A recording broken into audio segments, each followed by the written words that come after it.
Portions of the following program may be unsuitable for younger or more sensitive viewers. Viewer discretion is advised. The pushback I hear most often is, that's your problem given your ancestors, but it has nothing to do with me. It's understandable that people distance themselves. I'll focus on two reasons. One, most of us learned a distorted history of slavery in school. So as white Americans, most of us don't realize our connection to it. Second, there's a natural instinct to avoid that which can bring feelings of shame about our people, about the country that we love. To address the first issue, here's a quick rundown of historical facts I had not been taught. That the North was deeply implicated, that slavery was legal in northern states for over 200 years, that Northerners up and down the economic spectrum made their livings in businesses tied to slave trade and slavery, that Northern mills processed cotton harvested by enslaved people. The Midwest and the West were implicated. They grew food to feed the South, where land was devoted to cash crops like cotton, harvested by the enslaved. Consumers throughout the country were implicated in their everyday purchases of clothing, coffee, sugar, rice, tobacco. People who immigrated from Europe after slavery were implicated. I have Irish, French, and German immigrant ancestors who came to the United States in the 19th century, worked in factories, struggled, but they were given access to the American dream. Why were waves of immigrants flocking here? Because it was the land of opportunity. Why was the economy booming? Why were there jobs? Because it had been built largely on unpaid labor. Once here, European immigrants got to systematically leapfrog over black families with devastating consequences up to the present day. So slavery built the nation. It turning us into an economic... No. What are you? I'm black and beautiful. What is your nationality? My nationality is Afro-American. Suppose I had some money in my pocket. Suppose I gave you $1 to say that you're an American Negro. This is money now. Money talks. Money talks. This dollar, and if you don't say it, you don't get it. You're an American Negro, aren't you? No. You won't have any money. You know you need money, don't you? Yeah. You need money to live, don't you? Yeah. All right. All you have to say, Leon, is that you're an American Negro.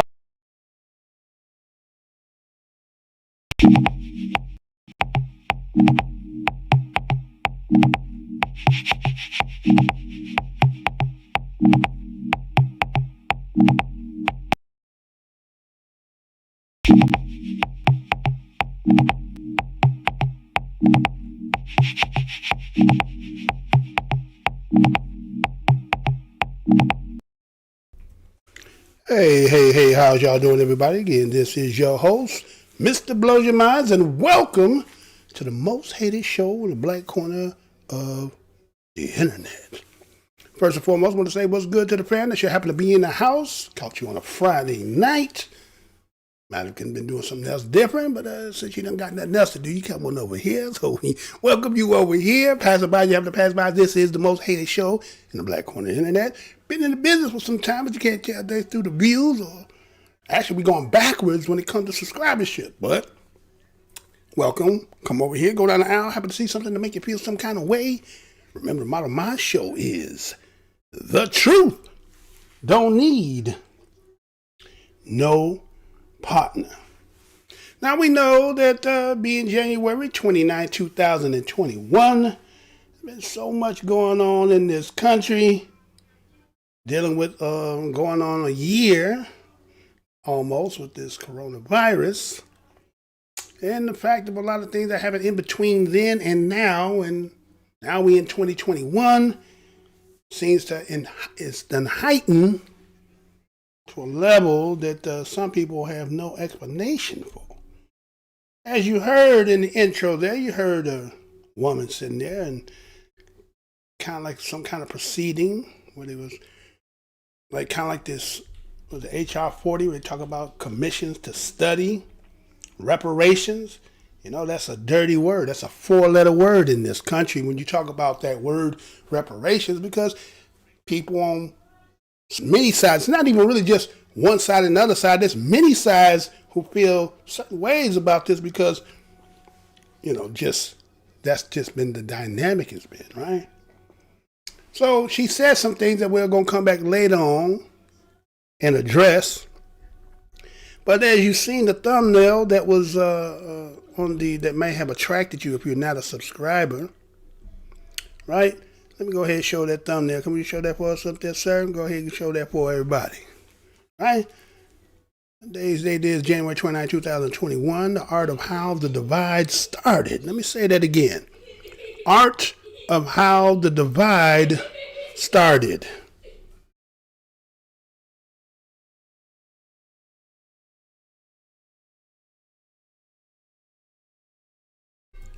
All right, so I don't know if y'all can hear in the background there. It seems like people seem to be trying to, you know, infringe upon my airspace, and you might hear the background. Hopefully that you're not hearing what's going on in the background, but if it should happen, we apologize for that. But anyway, so we have the art of how the divide started. Based on some things I've seen over this week, we've seen relationships being, having this bruises and bumps, and then there's people who are seeing the opportunity to lash out at each other, and it's like, wait a minute, hold on, how we got there? Wait a minute, don't we understand how this dynamic between you and I and how we see ourselves today and where it's systemic from? Or we gonna act as if like, nah, that happens then, that has nothing to do, a lot of people like to say that, well, that happens then, that has nothing to do with now. Just like she's talking about reparations. She's saying that with a particular people who know and who are a part of it, and that the systemicness of that and where we are today, seems like the bill is due, but people are feeling uptight and they don't want to talk about this. So we understand that. We understand that, right? Sometimes you get a bill and you have to prioritize what comes first, right? You say, wait a minute. Rent due, car note due, gas due, cable bill due, but I got somewhere I want to be and somebody I want to, you know what I'm saying? So you have to kind of make an assessment of what you want to do, right? So we're going to talk about how this art and how this divide started with us, because it seems like many of our people done forgot. Everybody seems to act like that. We know, we already know, we talk about it all the time. We need the solutions. You can't get to no solution until you understand what the problem is. Let me say that again. Everybody love running and talking about something. Oh, we done heard that already. You understand? We know that already. What you talking about? We know that already. We need some solution. You can't get to no solution until you figure out what the problem is, right? You can go to the doctor, right? Tell the doctor, hear what you're saying. He still got to figure out what the problem is so he can get to the solution. So everybody's so quick because, again, just like she said in the intro there, that certain particular people feel a little shame about history and how that kind of, reflects on them today. And so it's like, okay, all right. But why is the people who, again, what's the word? A lot of people don't like to use that word. What? Should I do that? Maybe I should go there. Let's go there. I'll put that up there for me, sir. Put that up there. Because a lot of people don't like that. They don't like that. Victim allows the focus to shift to the accused rather than remain on the proof of every element of the crime charge. Let me say that again. Victim allows the focus to shift to the accused rather than to remain on the proof of every element of the crime charged. See, you understand, sometimes when you were little, you was growing up, y'all got into some mischiefs and you was doing things that you shouldn't have been doing. Stealing some candy, or stealing a bike, going in the basement, trying to find something to get into, and then one of you get caught. Now, the person who gets caught don't want to say anything about the partner unless you know, I remember one time we had got into some mischievous things. We did something and we ran. So, you know, one got up under the garbage can and one tried to get around, but the other one got caught. You know what he said? He said, "Come on out, man. They got us." Let me say that again. "Come on out, man. They got us." What you mean they got us? See, because sometimes with your friend, you don't want them to go down. And you don't want to go by yourself. And so everybody a little apprehensive. You know how they do. So we have this conscious, subconscious way of when we talk about victimhood, don't never put that on us. Everybody make that like that's the worst word, but yet when you look at the scenario, when you look at what we in, what you call it. I don't care about what you drive. I don't care where you live. I don't care what your credentials say. What are you in? If you're not in, then why everybody look kind of on eggshells right now? Everybody kind of hush the word. Don't talk too much. You know they angry. What they angry about? What they angry about? The thing that you don't want to say that you're a victim to, right? Okay. To each his own. So that's what we're going to go today. We're going to talk about that. Well, I'm going to talk about that, right? So, you know, I look in the news on the daily. Again, this is a news show. But the thing is, with this particular news shows is what we take, what is out there in the news, and what we'll do is we'll put the pieces together to disseminate the news so that you can get a better understanding. I don't give you everything. I just give you enough.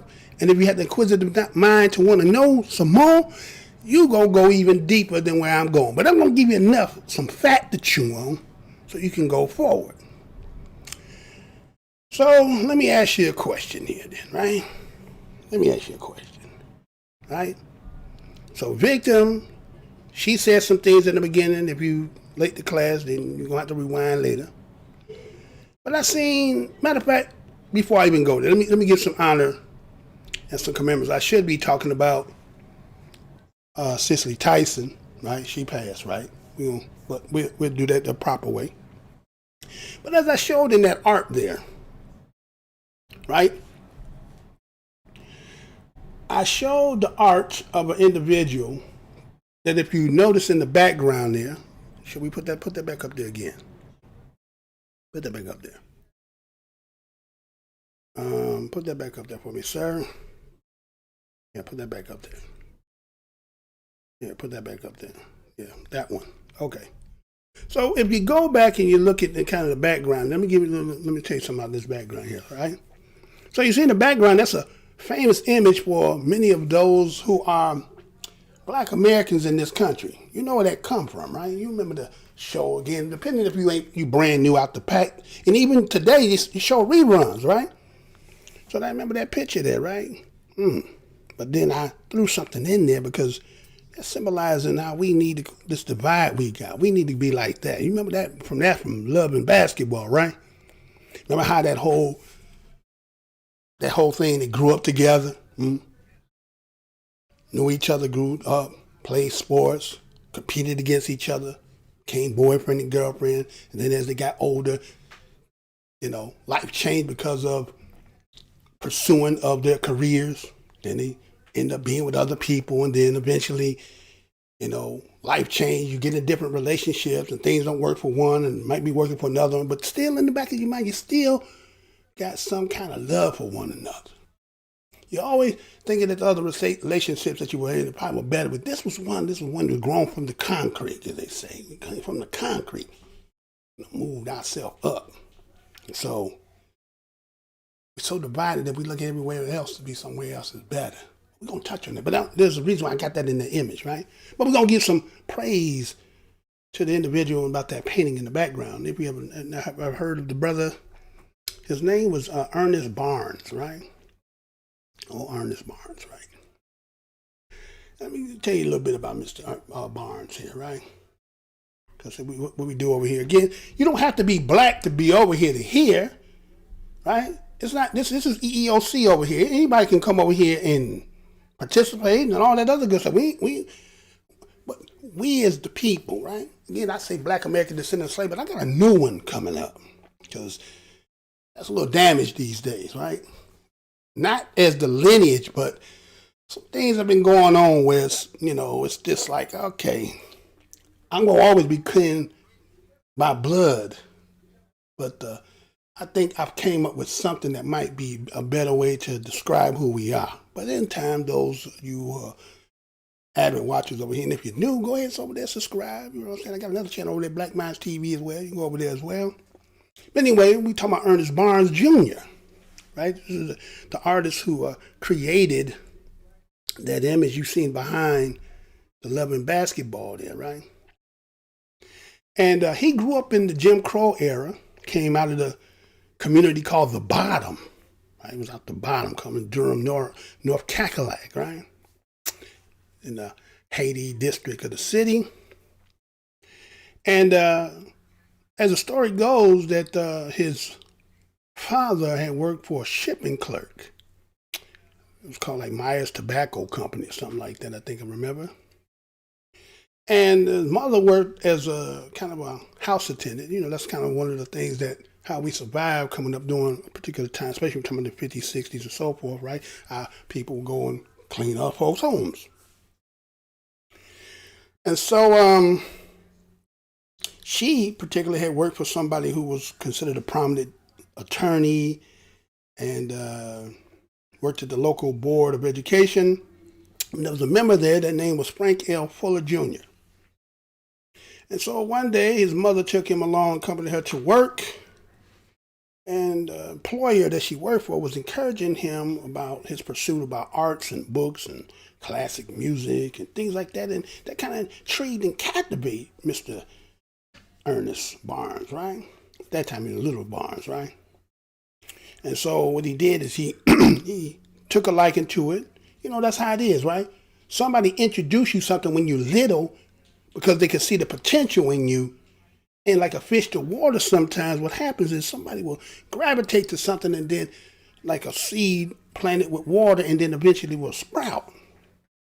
And so he goes to first grade, having this already pre-knowledge about certain things, about art. Became very familiar with art, even as a little one, right? So by the time he get in junior high school, he took a liking to it, started, I get the skadoodle and, all that stuff, right? But he said when he was little, he was like a little chubby athlete. He was a chubby, unathletic type of child. You know how sometimes just a doughboy, right? Doughboy type, right? Doughboy, brother had skills, could run the ball, but doughboy was just like, he good for other things, but he wasn't good for that. But you know how it goes, right? So anyway, he was being bullied and stuff by his classrooms. And so what he would do is every time he get bullied, he'd go run somewhere with a sketchbook and he'd start drawing. And so he would find some quiet places in the school where he'd hide it. And then one day, a masonry teacher seen him. And his name was Tommy Tucker, as they say. He was a weightlifting coach, former athlete. And so when he seen Mr. Barnes's drawings, he was kind of intrigued by him. Asked him about his grades, his goals, right? See, somebody takes some interest in you, right? That's how it started. Now, so a lot of us may not come out of two-parent homes. Sometimes individuals come by, whether male or female, again, seeing potential.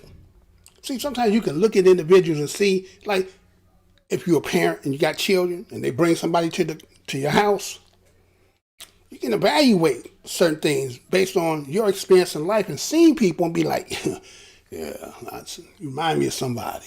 Now watch that one. Oh, don't bring that one. Oh, hey, that one nice. You know what I'm saying? All those things that comes from that, right?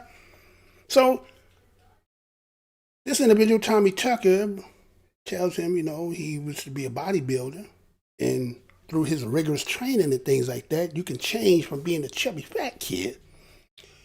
You dedicate yourself a little bit, you know what I'm saying? It may help you, turn into something that you might pursue, right?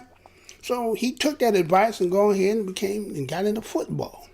And he got into track and field. I think he got into like a shot put or something like that, right? So by the time he is graduating from out of high school, he had 26 athletic scholarships, right? But during this time around 1956, you got to remember that this country was segregated. We couldn't, you had to say Brown Board was in 1954, but you know how they go. It's a little progress or so. You're trying to move too fast. Take your time, right?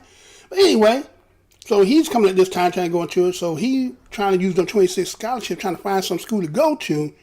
And at this particular time, look at the schools he was trying to go to. Duke University in North Carolina, right?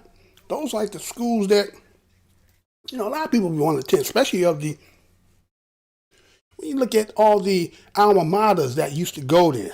A lot of people won't go there because they think that's going to give them the same kind of exposure. There's going to be the alumnus and all that other good stuff. There's a lot of perks and stuff. And it's got a big, the thing when they talk about the team, right? They got a nice exposure and all that good stuff. So a lot of people try, but see, at this particular time, you can't go there because you're black, right? So based on that, Mama made a deal with, how about this? If you go school close here by here, I'll buy you a car. So he took the deal. You know how that is. I'm going to get a car. Now, some of y'all might have grown up and always had a car. We talking about a time when the car was rare. We ain't talking about when everybody had one. We talking about when it was just like you was the man or you was the girl if you had a ride, right? So anyway, he ended up going to attend an all-black North Carolina college in Durham, which was formerly known as Carolina College for Negroes, which today was now as North Carolina Central University, okay? So he goes there, he majors in art, he gets a full scholarship, and so, he ended up being a professional football player as well, right? But he also had something he was pursuing beyond that, which was the fact that his art, his talent that he had, right? So we're talking about in the 60s now, when the term Black is Beautiful became the cultural movement. James Brown was singing in 1968, say it loud, I'm black and I'm proud. Say it louder, I'm black and I'm proud, right? Remember that? So he created a painting out of 35 that he done had called The Beauty of the Ghetto. Did this exhibition with 35 paintings. So what ended up happening was that between 1972 and 1979, we're talking about 7 years, we said that he went on tour in American cities, and guess what? The people supported him. They said it was dignitaries, professionals, athletes, and celebrities. Let me say that again. He was a young man. He already had talent. He was able to go to the pro, play football, but he did well. He would play tackle. That's not what he really, you know what I'm saying? But he ended up using his God-given gift, and he got supported by those of the community, dignitaries, professionals, and athletes and celebrities backed him up, supported him, and he went on this 7-year tour showing his art exhibits. So he was quoted as talking about he was providing a pictorial background for understanding in the aesthetics of Black America, right? The aesthetics, something we kind of lost today. Everything better on the other side. Grass is always greener over there. You get how it go. Some of you ain't never heard. Some of you done heard. Some of y'all done act like you done got amnesia. You know how it go. So he, making these paintings, was saying like, look, I'm not pleading for people to continue to live in the ghetto, but those who are trapped in the ghetto, just realize that this beautiful life can be there as well. Many of the people that the system used to make it look good, like putting on a Christmas tree without the decoration, ain't nothing but just a damn tree. But when you take your talent and put it on that damn tree, oh, now Christmas tree is beautiful. See? So then it made you do that, right? Take your talents and give it to somebody else. So accordingly, in 1974, there was a Museum of African Arts in Washington, D.C. Remember, there was a D.C. representative named John Conyers. Remember John Conyers? He died not too long ago. But that H.R. 40 got something to do with John Conyers, because I think it was when King got killed in 1968, I think it was him that went and proposed about that H.R. 40, right? Even though later on he had some kind of I don't know whether it was true the scandal or not, but then that kind of, he ended up falling out, and then he gets Sheila Jackson, right? Sheila E. Jackson, right? She comes in, right, and she's the one proponent who hold on to that, right? So it was John Conyers who seen, or the messages that were put in the artisticness to how Mr. Barnes was doing. He wanted to make sure that this exhibit get to the congressional records, right? See, brothers looking out for brothers, right? And so the picture that you see in the background of what you see is called the Sugar Shack in 1971. Got its international exposure when it was seen on the show many of us all watched.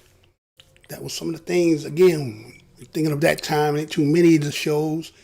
Just like now, ain't too many today unless you over here in the Black Corner seeing certain things. It was good times. Remember good times, right? Good times reflected a certain, kind of like some people who like the Cosbys, and then there's those who like good times. You know what I'm saying? Some of us could relate more to the good times, even though, the Cosbys, okay. Some people could relate, and, I think the Cosby Show made a lot of people want to go to college, right? But good times gave you this structure. You had a father in the house, and, the brothers and sisters and the mama, and it was, just the daily stuff that we always go through, right? Yeah, so he was part of that. And so what ended up happening, Marvin Gaye took that and put it on his, right? Marvin Gaye put that and put it on his album, right? I Want You. Accordingly, they say that picture is now, Eddie Murphy got it. Eddie Murphy bought that down. I guess he got it in his household, but how that go, right? But anyway, that is that brother. Did I even show you what he looked like? Because then he passed, right? That's the brother right there, right? That's that brother right there. Okay?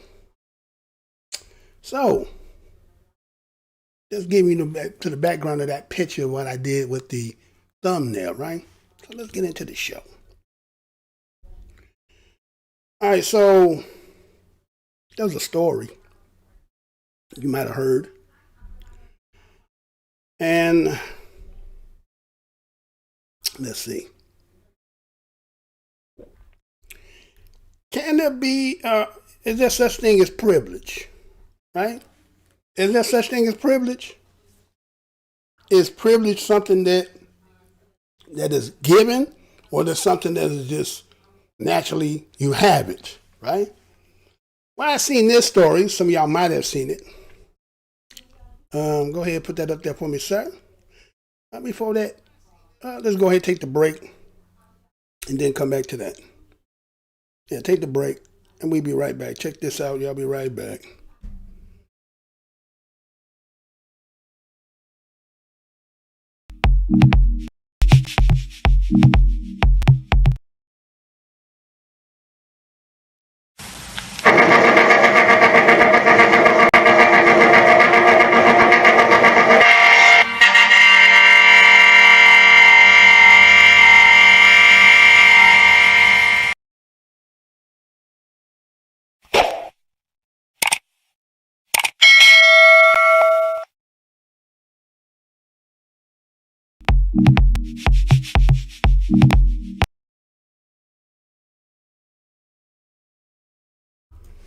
All right. So, California man with white privilege, credit card accused of planning to bomb Democrats. Let me say that again. California man with white privilege, credit card accused of planning to bomb Democrats. Now, this story here came out the other day. And just in case you didn't hear anything about it, I want y'all to hear a little bit about this. So, they said it was a suspected far-right extremist in California. He was carrying a white privilege marked credit card, charged with possession of pipe bombs, and police accused him of threatening to bomb the Democrat lawmakers. Eon Benjamin Rogers, 43 of Napaw, arrested on January 15th, charged in Napaw County State Criminal Court with illegal firearms charges on Tuesday. Charged with possessing 5 pipe bombs that were unregistered destructive devices, law enforcement officers and agents found them in his work office on the day He was arrested. Large weapon safe contained several guns, 5 bombs found at Rogers' work office. Officials identified other materials at the scene, could be used for manufacturing destructive devices, black powder pipes, end caps, manuals. The Anarchist Cookbook, the United States Army Improvised Munition Handbook, homemade C4, a recipe for survival. And since Rogers' home was also searched by officers, they cited 49 guns were seized from the Napalm man's home, business, and thousands of rounds of ammunition. Found a sticker on Rogers' vehicle window that is commonly used by 3%ers, a paramilitary group ascribed to extreme anti-government pro-gun beliefs. 3% refer to the belief that only 3% of American colonists fought against the British during the American Revolution in the 1700s. Many ex and current servicemen, police officers, are members of the anti-establishment group. Founded in 2008, when Democratic President Barack Obama was in power. It said the official found a marked credit card bearing the message, "White privilege card, Trump, everything," in Rogers' possession with the figures of 0045 repeated 4 times in the card, Donald Trump being the 45th president. Quoted as saying that, "I know that many extreme anti-government militias are populated by white supremacists." Stephanie Miner, the FBI special agent, statement issued by the Department of Justice, she believed that 0045 numbers were a reference to Trump. Court filing investigators claimed he had the pipe bombs for entertainment. Text messages recovered from his home indicate that explosives were not going to be used for that purpose. So we can trace his Twitter account on the Democrats that he picked. I think he can attack. He says, "We can attack Twitter or Democrats you pick." These are some of the tweets that Courtney had. "I think we can attack either easily. Want to blow up Democrat buildings? Bad." Other messages indicate Rogers wanted to target the Sacramento Capitol building, California Governor Gavin Newsom office, where they are based. So the United States Attorney Office Special Prosecution Section in prosecuting the case as a result of investigation by the FBI, the Napalm County Sheriff Office, Napalm Special Investigation Bureau, quoted as saying, "We allege that Ian Benjamin Rogers possessed homemade pipe bombs, the materials to make more." U.S. Attorney David L. Anderson said in a statement on Thursday, "We draw a bright line between lawless and our constitutional freedom. We will prosecute a illegal weapon stockpile regardless of the motivation of the offender." Goes on and says that Rogers being held in custody in lieu of a $5 million bail as awaits for preliminary hearings. Prosecutors plan to seek Rogers' appearance in federal court, but the date has not yet been set. If convicted, Rogers could face up to 10 years in prison and a fine of $250,000. Text messages also indicated that he believed the unfounded claims that the former United States President Donald Trump won the November 2020 presidential election. Jessica Raphael, Rogers' attorney, said that the client had a drinking problem. He was an avid Trump supporter, full of bluster and bandwagoning Capitol building riot in Washington, D.C. on January 6th. And I think there was one more part in there. One more part, yeah. He said he's a real adherent of President Trump. He's a true believer. When President Trump says they stole the election, he says they stole the election. Whatever the president says, he parroted. He was president and half of the country believed the guy. They believe his lies. Just tens of millions of like other Americans. Now, okay. But that's the story they want to tell you there, right? They say, okay. So somebody decided that they was, you think about that. We as black people in this country, and always seem to have been the number one target about always being, the boogeyman in this country. right? So it's kind of like, you put so much on focus, and I mean, I'm just looking at some of the stuff that they're talking about, and I want, do I get all that? Do we get all that? We should have all that, right? Because when you think about, they said in here, when I go back and I look at the story, he was charged with possessing 5 pipe bombs that were unregistered destructive devices. Unregistered. So that means that you can actually have explosives if you go register them. Did y'all know that? I ain't know nothing about that, right? You I think register them with the ATF, right? And the law enforcement, and if you register them with them, then it's okay. And I was like, okay, I was looking up some of this stuff, doing some research on this stuff, and I was like, wow, really? And then this anarchist, I think it's called the Anarchist Cookbook. Now this book is basically like a survival, but it's telling you, like, how back in the day you used to watch that show called The MacGyver? Well, that's what this book does. It's basically teaching you how to do all kinds of, trapping, bombing, using certain, it's like, wow, you understand? I mean, just look at the difference of mindsets. Hey, black folks don't be on no stuff like that. You know what I'm saying? Back in the room, making bombs and shit, while your mama and daddy in the front room, you back there making bombs and shit, to blow up some shit. We don't do shit like that, right? You don't even have the inquisitive to even know to even get some books, because somebody see you with them kind of books, they already think you something wrong with you, right? But the thing is, you see that there is a market that was out here for stuff like that, and it was legal. See? So, what is it you got to ask yourself, that why are they doing this anyway? What is the purpose? You know what I'm saying? And they say that, okay, let me show you something. They say he had a closet. It wasn't even a closet. They said a safe. Like, well, what the hell they coming? He had a gun safe. He had a safe. Okay, let's see this. Let's go ahead and show. Let me show you what this safe look like. Huh? Hey, talking about, that ain't his safe, but that's what one of the safe look like, right?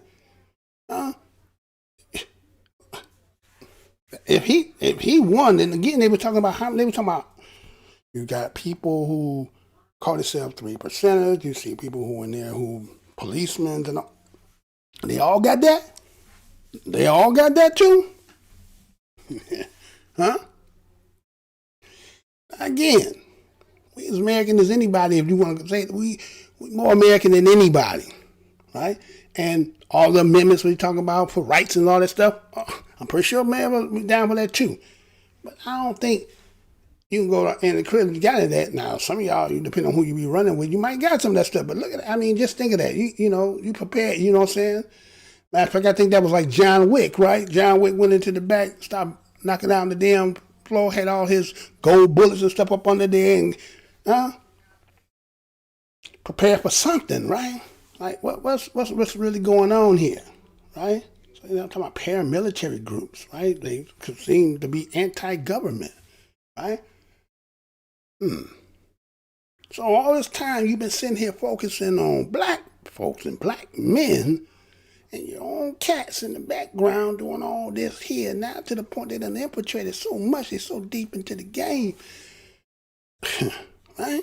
So now the situation that arose where now maybe it's a possibility that they're rearing their heads, right? Now I know in the black corner nobody really want to talk about it, because they're like, don't talk about that stuff, man.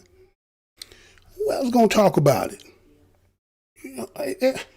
If people doing what they doing, and we sitting here and acting like we a horse with blinders on, and we ain't looking left and right, they say the punch that knocks you out is the one that you don't see, right? That's the one that knocks you the hell clean out, the one that you don't see coming, right? Now that doesn't mean we're sitting here to, blow the horn and put fear. We just say, hey, you see, you know what I'm saying? Neighborhood watch, right? See what they doing over there? Right? So, all that, again, they equating everything to what done have with this election and everything, and you know how they feeling. And so it's kind of like, okay, what's going on? They, talking about white privilege card that they found. Like, this is a mock card, right? A mock card, right? You carry that. What is that to always remind you? Is that a card you use to, certain situations? You present that card, and as it says, trumps everything, right? Membership since birth, good through death, scot-free. You know what I'm saying? It got the kind of, tones of maybe joke, but I mean, you have some people in the corner, we talk about this kind of stuff, right? And so we can't just think that it's just for game when people ideology is thinking like that. We have to somehow take some seriousness to it. That don't mean we have to be running out here saying the sky's falling, the sky's falling, the sky's falling. It's just the fact that you take a mental note. Again, neighborhood watch. Okay? They putting it in the paper for a reason, right? Now, it could be, you know how propaganda works. It can work both sides, right? Somebody could be trying to entice you and make you feel some kind of way. It could be as serious and dangerous as what they say it could be. Now, again, who they say they after, don't sound like that's us, but I'm kind of thinking that, you ever been in the store, going to pay for something, or you went in there to get one particular thing, right? So, man, I got to go in there. Either you're going to fix something, whether it be cooking or, maintenance, whatever it is. You went in to go get something. And while you was in there, by the way, I see that, let me get that too. You understand? Do you understand what I'm saying? Do I have to spell that out? You're on your way to go do something. And by the way, while we wait on our way doing that, maybe we can do this too. All right. So, white privilege card. But they always said we were playing the black card. I ain't never seen it. Well, they did make a black card, and guess what? Too many of us got no black card, but they playing the black card, right? The race card. So somebody think like that. They in groups and a whole lot of people, and they part of officials and all that good stuff, right? This is what they reporting. Now, again, take it with a pinch of grain of salt, right? But again, gotta look at it, right? You can't just say it don't exist. We can't talk about that report. What kind of news are we doing over here? We ain't gonna report on none of this. This ain't we inciting any damn thing. We just say what you said that we bring out here for our people to see. Right? Yeah, you call yourself black news. You don't talk about things that can affect all of us. We sitting here, we just want to keep talking about the, celebrities, and we want to talk about the, pull the finger. We want to talk about all that stuff. But the stuff that's outside of that, we want to act and ignore. We can't afford to do that. We can't do it. I mean, we got too much on our plate as it is, right? We got a lot on our damn plate. Okay, so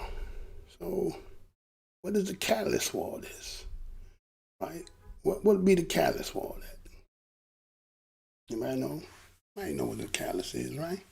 Because it seemed like after, when you remember they were all out there at the White House, right? When we were seeing the invasion of the White House, right? And then there was a clip I had played that I'm going to play now that may kind of fit into what this might be systemic to.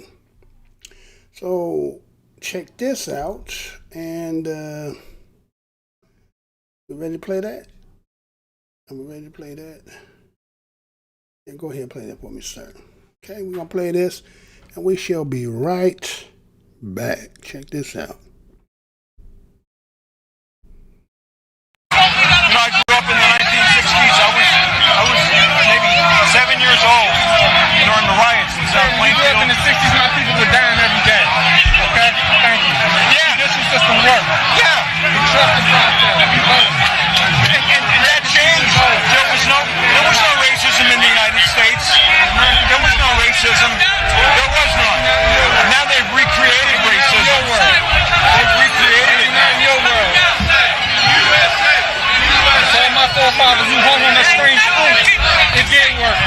What do you think it's going to do for race relations when they make me pay you for reparations?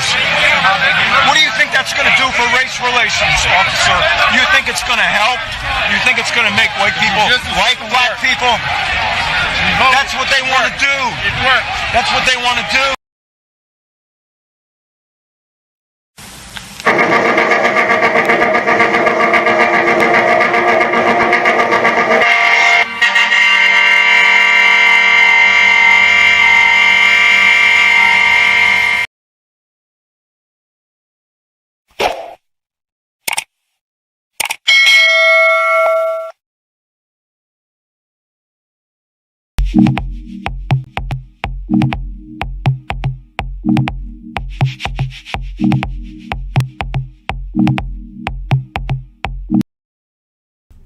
All right, we are back, right? Back? I think we back, right? So, as you heard in there, or maybe you didn't hear as good as possible, but it was a conversation between a protester and a police officer, right? That was out there, security and whatever it would be, whatever his position, official position was. But they were having a dialogue between each other, right? And you kind of heard what they were saying. Now, the protester was establishing the fact that he's had been in protests since he's been 7 years old. He said back since the 60s. I've been around, I was 7 years old in the 60s when they were doing the protest. So he's establishing to the individual who he's talking to, right? He talked to the brother that's a policeman, and he's trying to establish to him, like, okay, like, you know, I'm kind of a senior. I got some eldership here, right? So you know what I'm about to tell you, right? I'm gonna tell you what, I ain't gonna tell you what I heard, I'm gonna tell you what I know, right? So young cop is like, okay, go ahead, spit what you got to talk about, right? So he's trying to tell the young black cop that, look, you see what's going on here? Why are they trying to make this about race? There's no race in this country, right?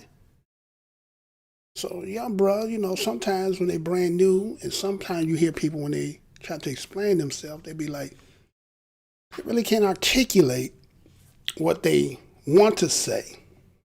Not as if they're like not intelligent or anything, but sometimes, you know, depending on when you came into this game, and depending on the family you come on, sometimes you could be in families that don't never have no conversation about anything that ever happened. Everything is green and grass and, you know, all that good stuff, right? Don't never have those conversations, because it seems like every time when those conversations seem to lead to seem like there's something wrong with races and all that.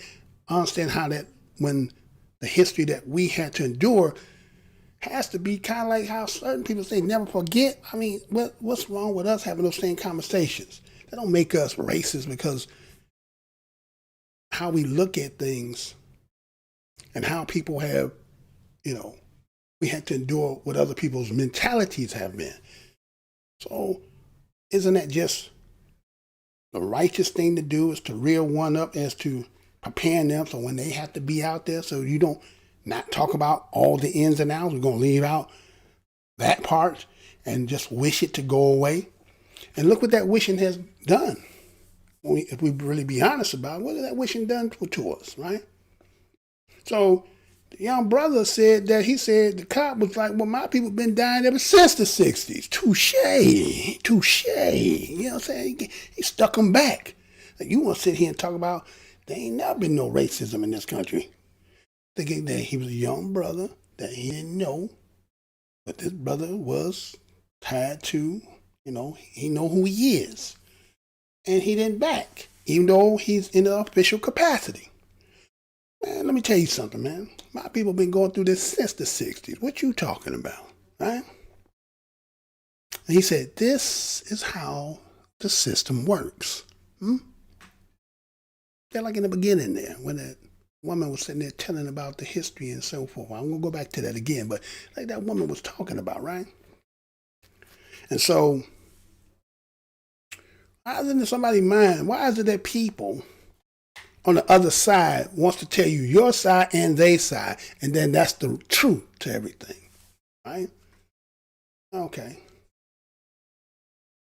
So the young brother said, this is how the system works, right? And see, when he said that, the protester changed his position. Then he goes into, there was no racism in America. There was no racism in America. Really? How could somebody actually sit in a black American person's face and say, there's no racism here? It's like, there's no systemic racism. No, they ain't. None that nobody will actually admit to. Just a figure of my imagination. Right? So, it goes on and he said, well, there was no racism in America. Right? He said, this is what they want to create. Wait a minute. Now, wait a minute. So now all of a sudden they want to create racism, but you got the 60s, you got Jim Crow, we're going to address that because something that woman said in the beginning, she said something that's probably what it is. But the reason why I'm showing this, I'm going to show you why I'm talking about this. Right? And he kept telling me, well, that's in your mind. That's how you see it. That don't make that real because you see it. That's only in your mind. He says, now this is the kick in the head. He said, race relations, when I have to pay for reparations, oh, is this what this is all about? Is this what this is all about? Oh, they thinking now because supposedly, okay, Joe Biden has won, the Democrat has won, so somehow reparations is going to be paid because they're in. Is that what this is about? Is that what everybody getting upset about? Do they think that somehow that's going to happen? I mean, the cat that's in helm is still one of you. I mean, I ain't heard no promises. I remember when Ice Cube went out there trying to do what he was trying to do, and most told him, wait till afterwards, right? Well, I guess Q will be coming up there soon and see what's going to happen, right? Right?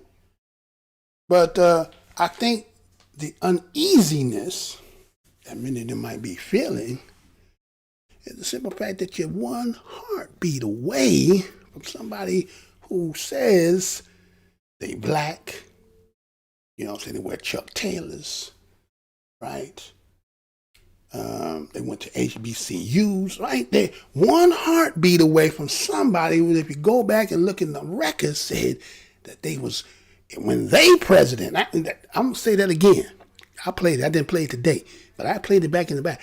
She said verbatimly, if she president, she going to do it. Now, you know, we had our issues when she first came out because, you know, say, you ain't black. But she might be persistent to say she black. So maybe that made them upset. Said, well, wait a minute.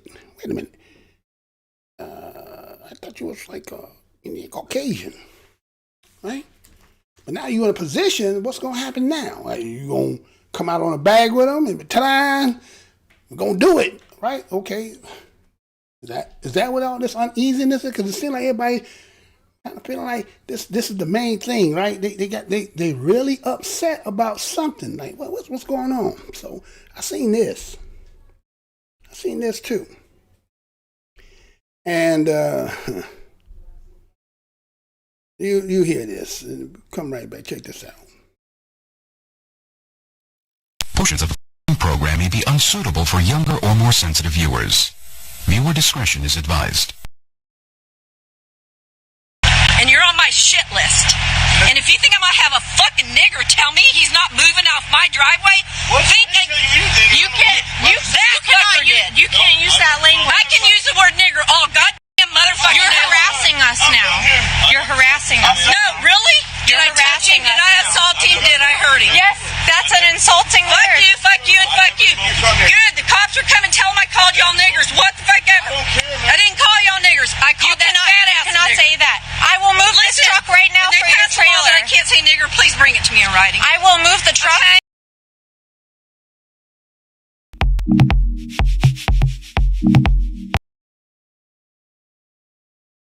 And you're on my shit list.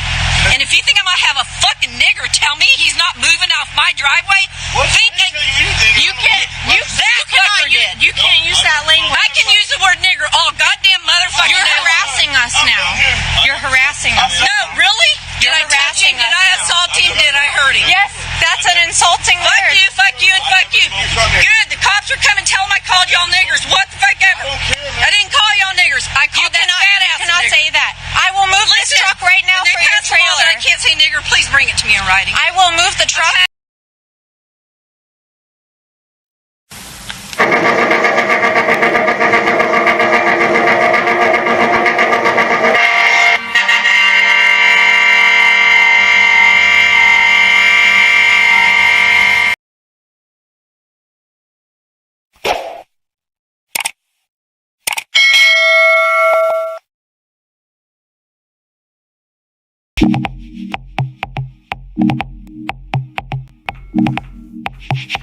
All right, we are back, right? So, I mean, she, with all ferocity and anger, went into the depths of her being, right? And let that out, right?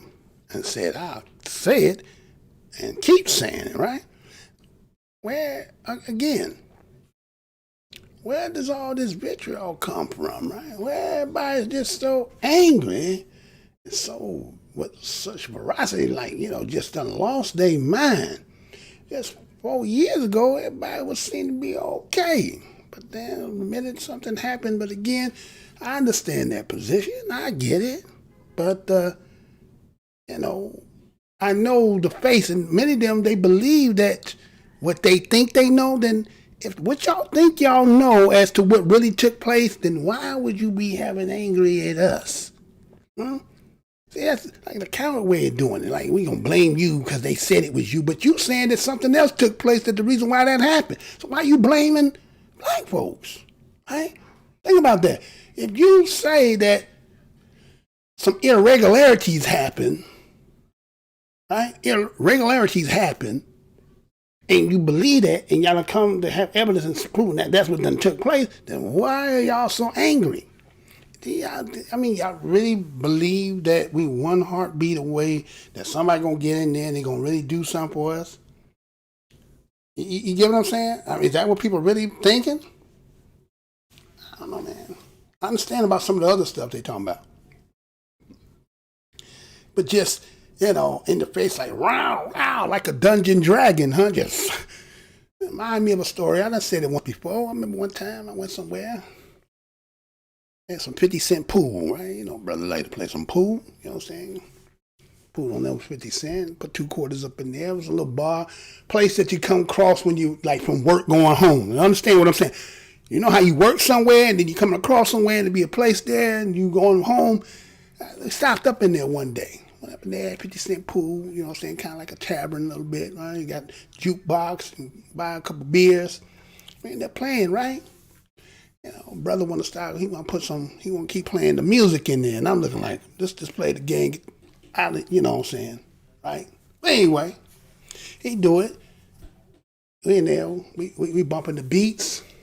Next thing I'm hearing rah, rah, like a dungeon dragon, just like that. And I'm like, huh? He said, well, you got a problem with that saying? I'll say it 5 more times. Every time he said it, you know how pool stick got a fat part at the back? Now, again, we're not here to promote any kind of violence. We're not here to promote any kind of violence, but the pool stick was in the nigga's throat. You understand what I'm saying? Head looked like his head was on, back in them old school movies where they put the head on pallet or the head, and you take the head and put it in the stick. You know what I'm saying? And then happened to be an undercover mug was up in there, and he come over there talking about something. I seen what happened. Okay, if you seen what happened, then where you over here? Now again, I didn't tell you. I just said the pool stick was to the throat. Didn't say, you being disrespectful like that, right? But here was my man coming over here he want to take up for him. Instead of adjudicating the situation for what it was, again, like white privilege, he had, you get what I'm saying? Like, oh, damn. Oh, it's like that? But then the owner came and said, look, I seen what happened. He been doing that. He been kicked out of here so many times, but he's still in here. But anyway, drinks in the house. Whatever y'all drinking, rest of the night, for free. A man that's with me was like, come on, man, let's go. No. We gonna drink. Then we gonna leave. We gonna drink. We ain't gonna get nothing that he gonna pour. We gonna get something right about so I can pop the top. You get what I'm saying? I think I done drank enough. Let's go. You get what I'm saying? But I'm just saying, where did that come from? Like in that situation, it seemed like he was parked and, want you to get out the driveway, but then you just got so animated and so vicious with it. Just like, again, we was in the establishment, just all we doing, mind our business, doing the thing. Maybe the music irritated him, but then you wanted to be confrontational about it, right? What's egging all this? What got y'all like this when, again, as we said at the beginning, victim? Who the victim here? Everybody seems like they want to be the antagonizer and the victim. That you know what I'm saying? A schizophrenia thing. You know, coming or going, Two-Face. I don't know, you coming or going, and you, right? It's like, damn, come on, man. So where's all this coming from? Well, I'm glad you asked. Well, we're going to do a little reminding here, right? You ready to pull that up there, sir? Pull that up for me so we can go ahead and just go and do this. Because, yeah, where's all this, where is coming from, right? Yeah, you know, where is this coming from? I'm not sure. Is that where it's at? Go over there, see if that's over there. Hopefully it's there. Is it there? Yeah, it is in there. Okay, so check this out. Right? The South deadly revenge for Emancipation Proclamation. Let me say that again. The South deadly revenge for Emancipation Proclamation. Does this got anything to do with anything what's going on today? Does this got anything or this resemblance again? Because right, is that what this about? Last time it was like about freeing. This time, what is it about this time? Because boy, I mean, everybody can feel the shift. There's something major happening. I mean, all this stuff that came down the pipe don't seem to be unless, I'm not going to say less. We understand, things scripture-wise, right? Okay. And this where all this anger coming from. But anyway, let me remind some of y'all there who I forgot. Right? Now, on April 12th of 1864, right, it said about a force of 1,500 Confederate cavalries. It was under the commandership of a General Nathan Bedford Forrest, right? Now, what they did is they had attacked 600 Union soldiers at Port Phillip in Tennessee. Now, according to that 600 of the Unions, they say more than half were black. Most of them, they say, were former slaves, like our ancestors, right? And so, upon that, those who were accompanied with General Nathan Bedford, that fighting force, most of them rebels had never ever seen before a black regiment. Right?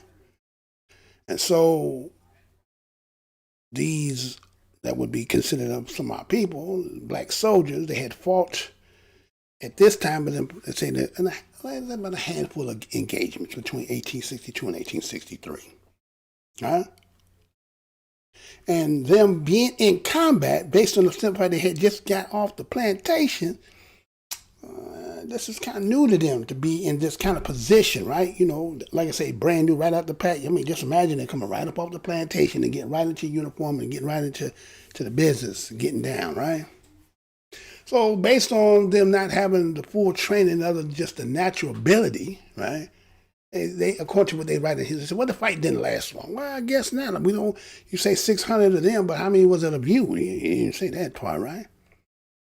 And so they said one of the major mistakes that took place was the fact that they had a commander who was a white commander. Instead of him, kind of like, let's say, instead of him making some kind of way to make that situation like, okay, we outnumber whatever. Oh, but this war, so we understand it. I mean, but what he did, according to what they said, instead of him refusing to surrender,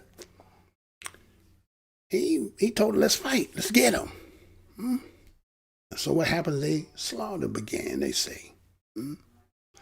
They said what they were doing, deliberately shooting the Confederates, raised by the presence of our black peoples, whether they was armed or unarmed, whether they was trying to surrender or already had surrendered, the carnage did not stop in the battlefield.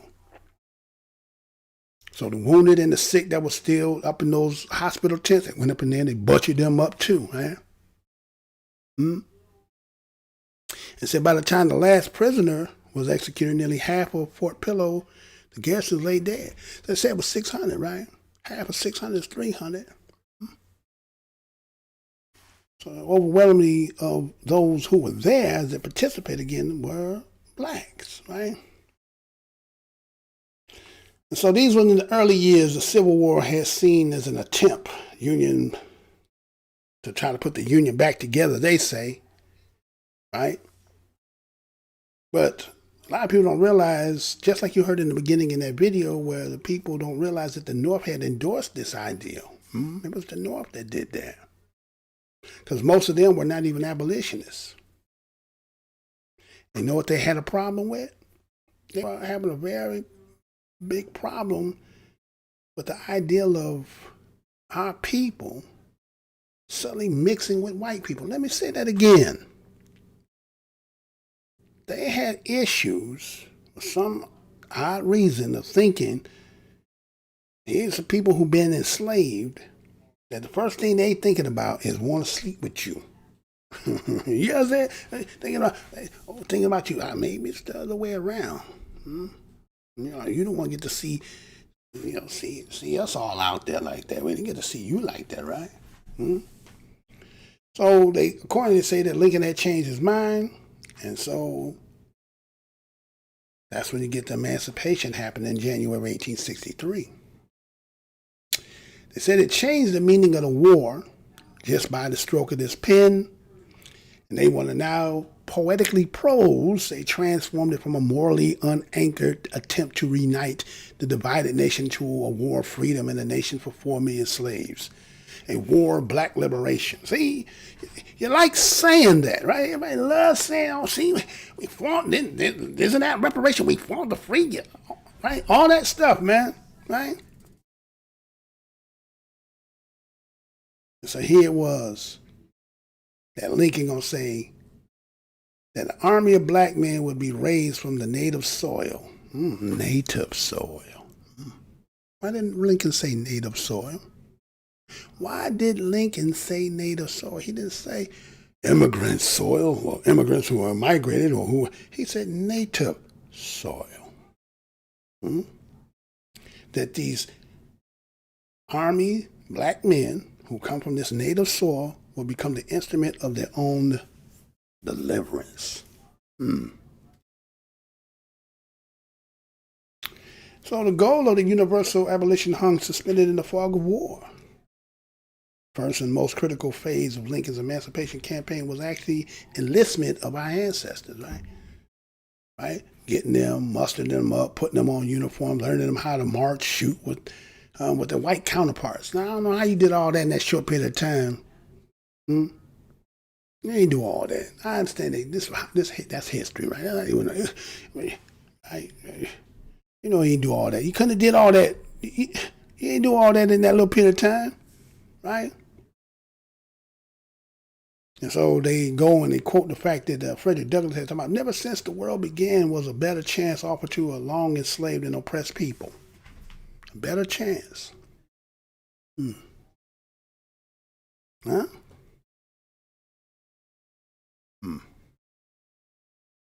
So the vice president of the Confederate, his name was Alexander Stephens, he had said this. He said, the great truth that the Negro is not equal to the white man, that slavery's subordination to the superior race is his natural and normal condition. Let me say that again. As Confederate Vice President Alexander Stephens put it, the great truth that the Negro is not equal to the white man, that the slavery subordination to superior race is his natural and normal condition. See, when that woman was sitting there saying all that stuff, she had no respect for you. She ain't saying nothing, just going off the handle, saying all kinds of stuff. It don't matter. Matter of fact, she said, I'll stop saying it when they put it in the law, and then you show me in writing where it says that. Really? Really? That's crazy, right? By the time the Battle of Fort Pillow, they said black soldiers, both free and former slaves, had fought only in a handful of engagements. So it was inexperience. See, and that's the thing, keeping you inexperienced, not allowing you to have enough economics, always keep you at a disadvantage. You know, Think about that. If I have to cheat, it's kind of like they talk about this election, right? They say how in this election somebody supposedly, according to how they looked at it, that wasn't not as, straight and narrow as it should have been. That somebody took advantage of the situation. Well, that's what happens in cheating. There's an advantage when you cheat. Now, you have to ask yourself, when you cheat, right, or you have to make a disadvantage, why do you need to do that? Do you fear that the fact that the other side might be as adequate or better than? It's kind of like in competition. When you better than somebody, right? Now they say on any given Sunday, any punch can knock somebody out. Every dog has his day. All the things they say, right? So that means anything can happen, even with the best of the best. But when you make it your whole focus and agenda to keep people like that, you never really want them to have any kind of competition against you at all, right? That's just how it is, right? That's just how it was. And I've always have been since that whole time, right? And so here they were, looking at themselves like soldiers, just like their counterparts. But that ain't what was happening. They were being assaulted. They were being abused by people, right? They couldn't get good medical care, still today. You don't even have to be in the military to do that, right? And so they were routinely killed and being taken prisoners, right? But then they want to give them, they were persistent and they were great courage and valor. Bad odds. And you really have no choice. You're in a situation where there was no choice. You get what I'm saying? And so the reason why I'm going to show all this is because, like the stories that I'm showing, right? Like the stories I was showing again about somebody having the pipe bombs and all that, and they talking about what they're doing. And people got all these guns, and people were just vicious and talking crazy. It's like, oh man, wait a minute, y'all angry for what reason? Can you substantiate your reason? And I'm sitting here asking like I'm just saying. You get what I'm saying? Sometimes somebody need to ask you something. Sometimes, Yeah, seeing kids in their mouth all poked out. What's wrong with you? See, they make we know we ain't gonna be no change in no mind like that. But we're just saying, the analogy there. So they said that this sport pillow caused a sensation in the North, and that one that everyone knew about. The images of what they had did to our ancestors rocketed through the newspapers in the North showed that white rebel soldiers hacking wounds, surrendering black soldiers to pieces with their sabers. Showed Southern soldiers in a fury killing things they had subjugated that was now rising up against them.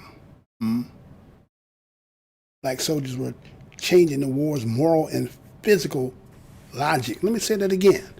Black soldiers were changing the war's moral and and physical logic. Oh, that's where we're winning it, right? Morals. Morals?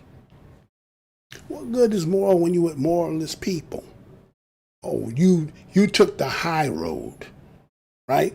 But they right? Say somebody give you something to tell you it's beneficial and good for you, but don't do the same thing for their damn self. That don't even apply to them. Like that book, throw that book out the way. They ain't paying no attention to that, right? But when you do it and you good-hearted and don't want to be a runaway and all that stuff, oh, here's a good one. Here's a good one here, huh? So here they say they made up about astounding 10% of the army, fought as hard and heroically as the white ones, all black 25th Corps. See all this, all that stuff there, right? But from that time all the way up until World War II, even after that, fought for the country, side by side, help you to win, come back home, same old thing. Ain't nothing gonna change, right? That's what Muhammad Ali said. He said, well, I'm gonna go over there and do what I do ain't nobody over there call me the things that I'm being done here, right? Like, wow, what's all that about, right? So anyway, what's all this stuff about, man? Right? Maybe it got something to do with this. Remember what she said? Huh? So let's listen to her again. Check this out. The pushback I hear often is, that's your problem given your ancestors, but it has nothing to do with me. It's understandable that people distance themselves. I'll focus on two reasons. One, most of us learned a distorted history of slavery in school. So as white Americans, most of us don't realize our connection to it. Second, there's a natural instinct to avoid that which can bring feelings of shame about our people, about the country that we love. To address the first issue, here's a quick rundown of historical facts I had not been taught. That the North was deeply implicated, that slavery was legal in northern states for over 200 years, that Northerners up and down the economic spectrum made their livings in businesses tied to slave trade and slavery, that Northern mills processed cotton harvested by enslaved people.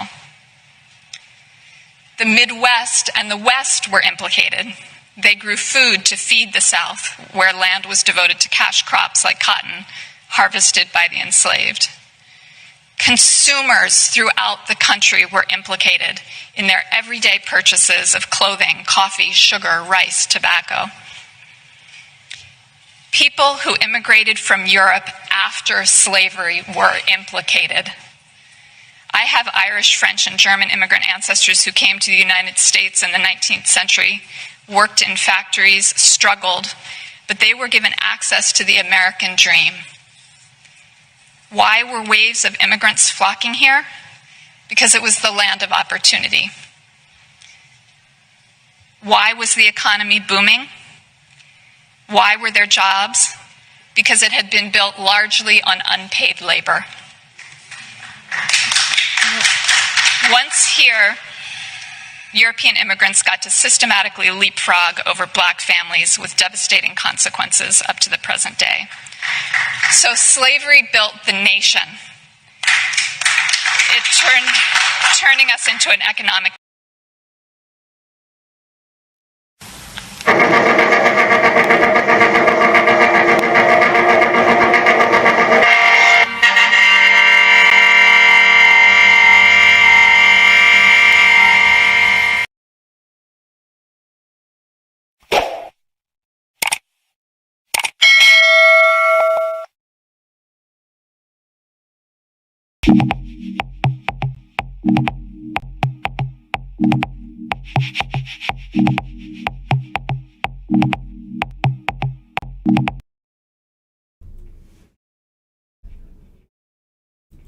All right, we are back, right? So, once again, you heard her say what she said, right?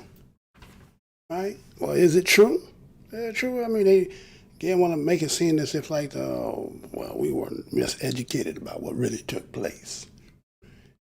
But you live every day, you see what goes on. Do you actually need to know the history to see the difference between what you see on TV, what you read? You don't have to really know the entire story. You know there's something between the two, right? You know everybody looking for a kickstand to not be accountable, right? We understand that, right?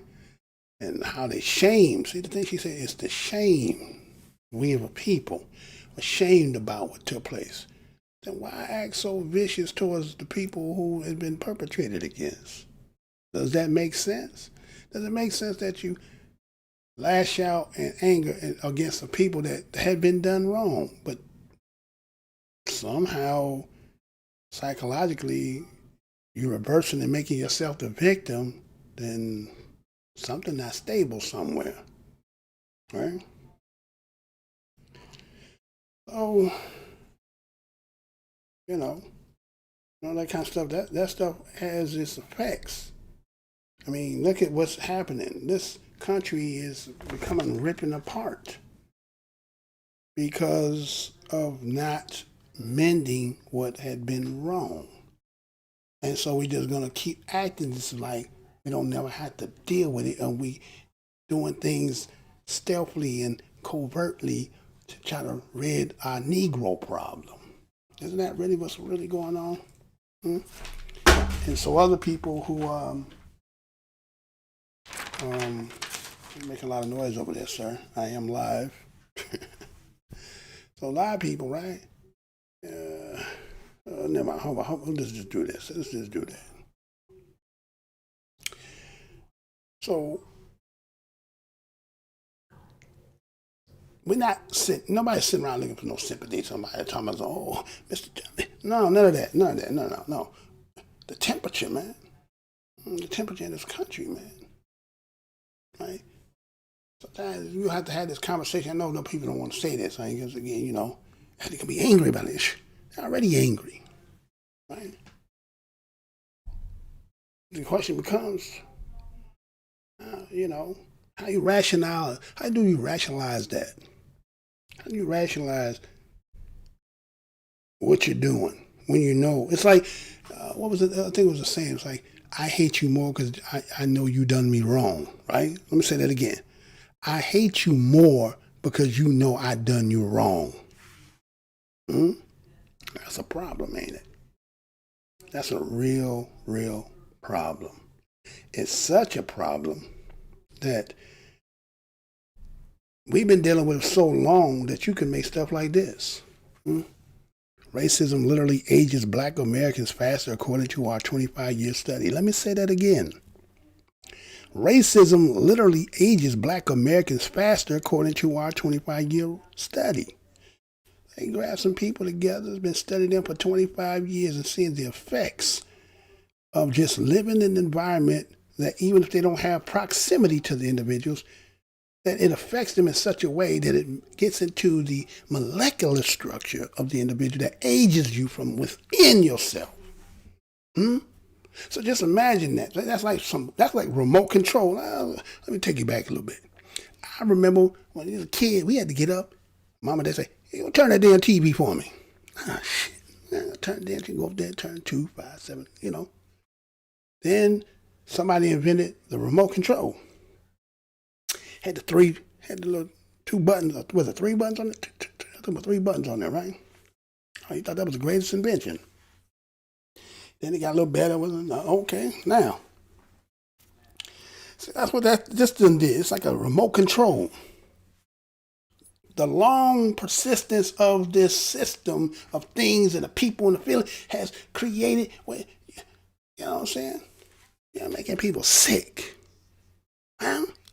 That's how deep this is. It's making people sick from just, what you deny. We don't know. We don't know what. Really, you don't know. But we feel it. It's all up in our bodies and our structures, our cells. We feel it. You get what I'm saying? You're doing studies on it. So somebody knows something, huh? Somebody knows something, right? So anyway. So what about this, right? We've seen this story. Everybody's seen this, right? Now, I'm tying this in because I'm on the show, so I had to give you that first. We're going to go over here, right? Everybody's seen this, right? We ready to do that? Yeah, we ready to do that. Yeah, we ready. Okay. So, everybody's seen, you heard the story, right? The Seahawks, Chad Wheeler, arrested on suspicion of fellow domestic violence. Let me say that again. Seahawks Chad Wheeler arrested on suspicion of felony domestic violence. The story was done on the 27th. And maybe y'all probably heard, right? We kind of seen that. We was like, oh man, what's that all about? Huh? What's that about? Right? So let me go ahead and talk about this, right? Now, they said the Seattle Seahawks offensive lineman Chad Wheeler was arrested on suspicion of felony domestic violence and booked in the King County Jail in Seattle on Saturday. According to jail records, he was released on a $400,000 bond Tuesday morning, jail records show. Now it says, according to Kent, Washington Police Department, reports obtained by the Seattle Times, a woman called the 911 following a physical fight with a boyfriend. I'll say that again. Police Department of Kent, Washington said that a woman called following a physical fight with her boyfriend. And said that she was being killed. She said she was being killed, y'all. And the reports had alleged, and that she was the alleged victim. Alleged. You never be the victim. You're an alleged victim. She was bleeding and suffered a dislocated arm when the police arrived, taken to a local hospital to treat her injuries. Seattle Seahawks seem to know that, we were notified of what took place, and so we're going to probably investigate more, try to figure out what really took place. Right? You didn't really see this story out there as much, other than the fact that those in the black corner talking about it, right? You know, we're going to talk about it, right? So go ahead. That's Chad Wheeler right there, right? Corn, look at what they call Nebraska corn-fed type, right? Right? Now I'd say back in the day, right? And so, so according to the reports obtained by the Times, they said Wheeler initially was uncooperative before being detained. Now wait a minute.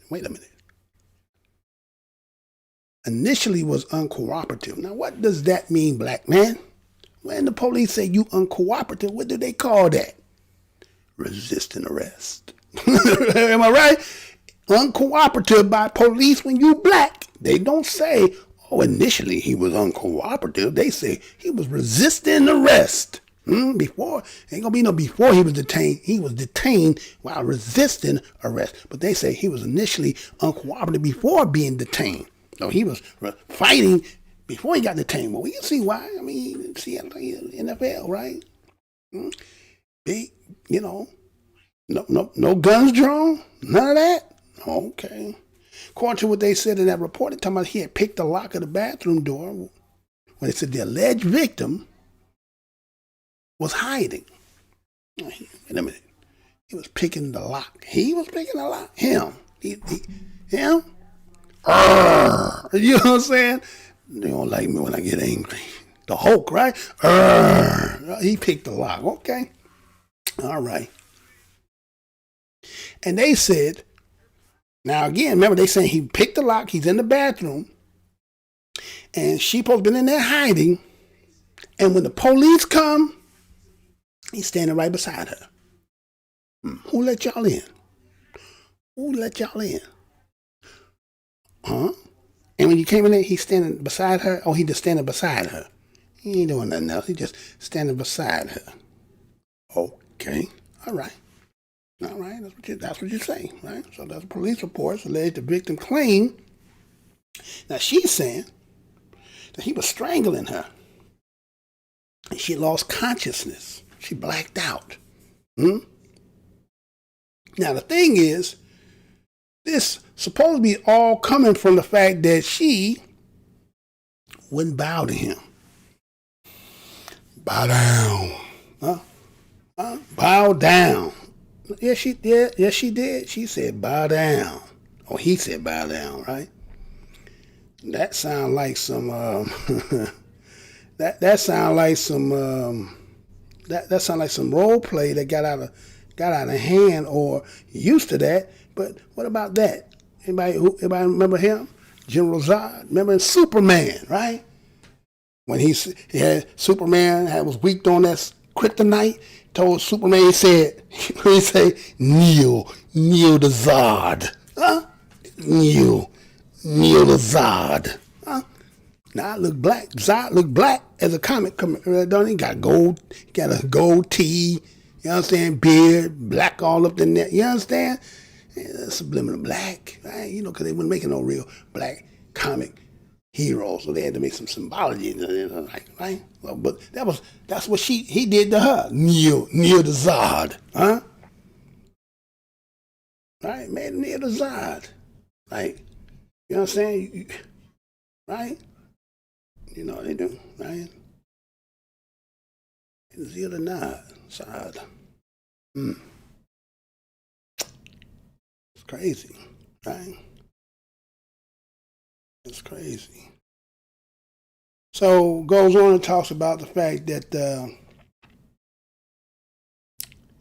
she had said, according to what I'm looking at, she said that upon her regaining her consciousness, now she was waking up. You know how, I know back when we were shorties, we would do some, you did some crazy, y'all just do this. You say, take 3 big breaths, right? Take them 3 breaths and hold it on the 3rd one. And motherfuckers pushing on your chest and your ass will fall out. Y'all ever did that?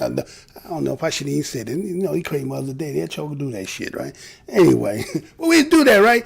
To knock somebody out, see if you could do it. They even had one to do the same thing with the 3 breath and strangle, choke you out until you fall out. I mean, well, we was learning this stuff wrong. You understand? We got this from somebody else. I don't think that was natural to us, but we got it from somewhere. But anyway, that's what we was doing, right? But, I remember one time they did it. I remember I was on a bus some damn where, waking up, and then I wake up, I'm like, oh, damn, that shit worked. They knocked me the hell out. I was on a bus. I always remember the bus. I was on a bus somewhere. I don't know where the hell it was going, though. But that's what she was. She was returning from her consciousness. And you know what he said?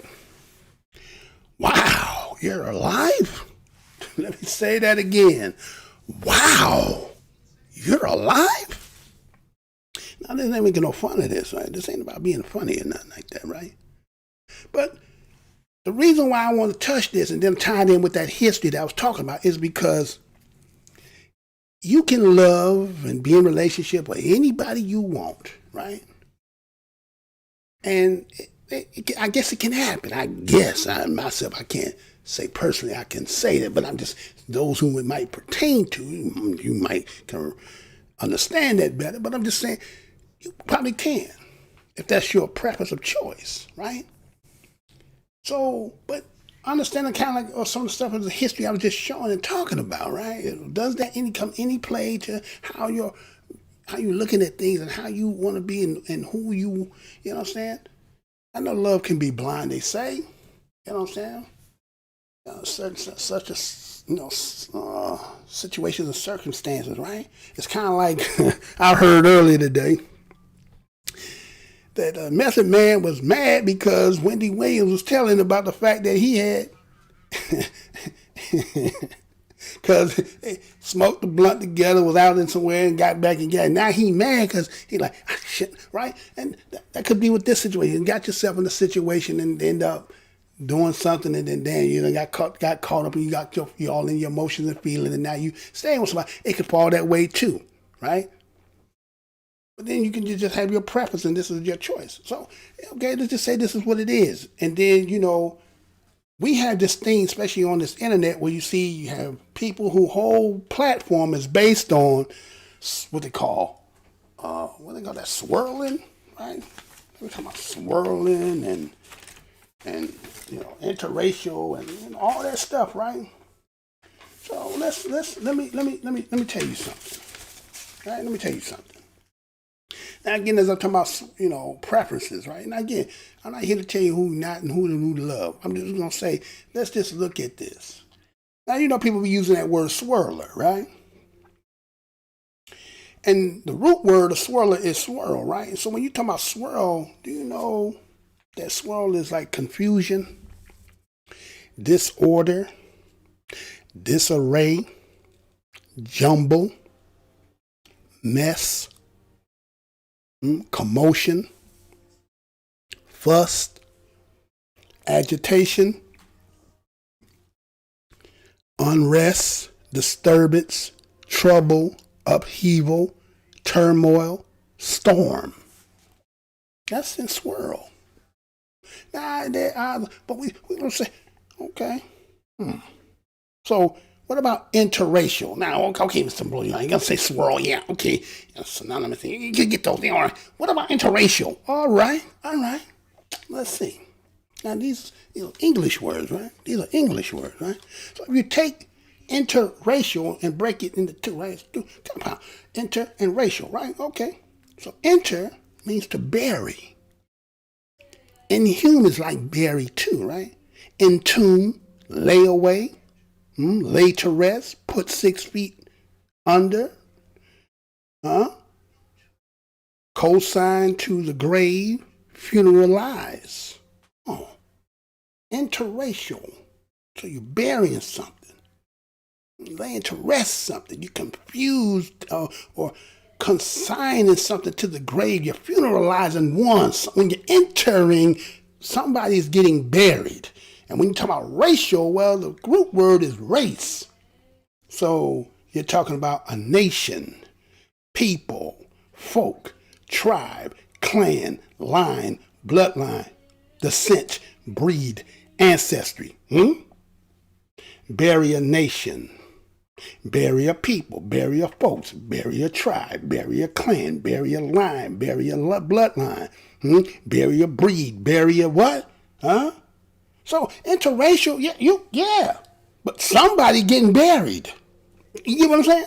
Somebody is losing in the exchange. Now, they say don't mean you loving it. Say, okay, it is what it is. But we just took the word. The word gonna tell you what it is. That's the real magic and power in the words is understanding the words and etymology and you understand the meaning.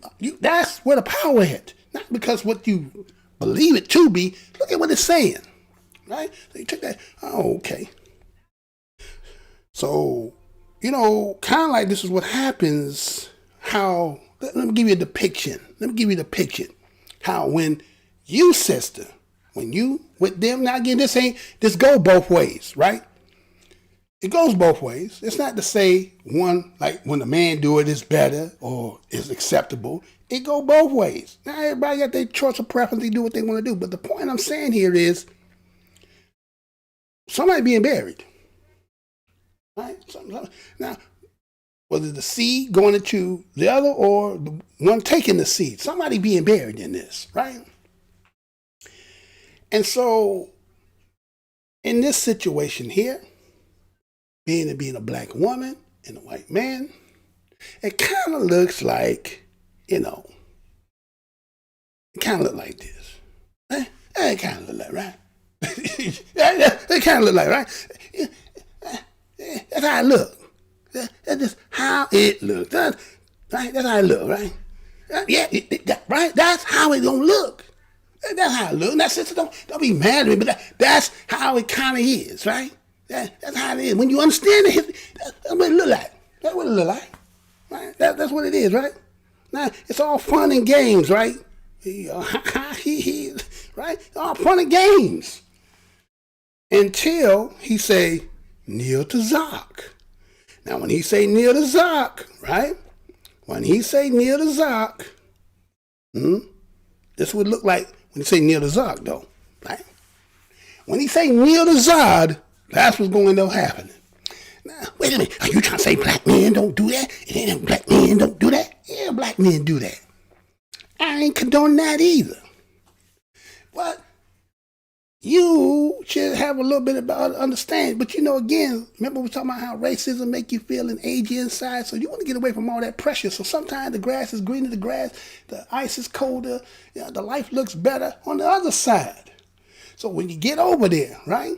And then sometimes there's an underlying thing. The reason why they end a relationship with you is because maybe some fetishes or something. And then some things start coming out. And sometimes y'all don't even want to talk about all the stuff that being said just to maintain that relationship. Because you don't want to be a failed and then come back and see, if I ain't going to say nothing, just going to look at you. Okay? It is what it is, right? Right? But we got this thing that's going on and we going back and forth. Oh, was black men were doing this and the sister wasn't doing this. No, that's because we need to do this again, right? We need that again. We need that again. That's the whole problem here. See? What they say, build back better, right? Build back better. We ain't included in that though, right? Build back better, right? Now we got to do some build back better, right? Get you away from this. Both sides. Both sides, right? I mean, he was surprised you were still living.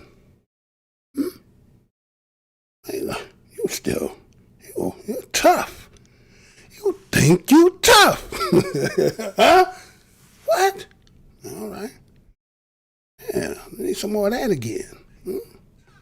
Yeah, I know how it is, man. All them environments and making everything, trying to get away from that stuff because, man, hey, man. everybody against it. Nobody want to portray it.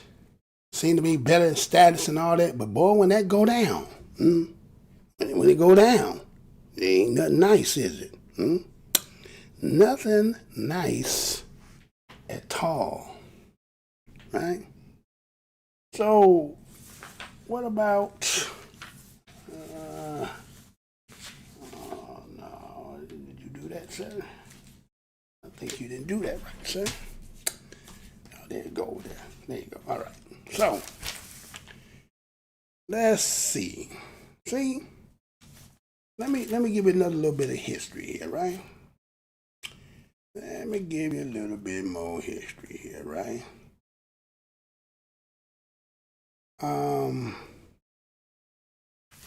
Let's see. Because lately, and we've been seeing it, they've been really trying to come at and propagate to sisters, be like, hey, it's better over here. You know what I'm saying? Better off being over here with us. He's like, yeah, he ain't no good. He don't want no job. But you forgot about that whole history, didn't you? You're all about that part. You only, y'all threw that out there because I ain't no victim. You ain't no victim.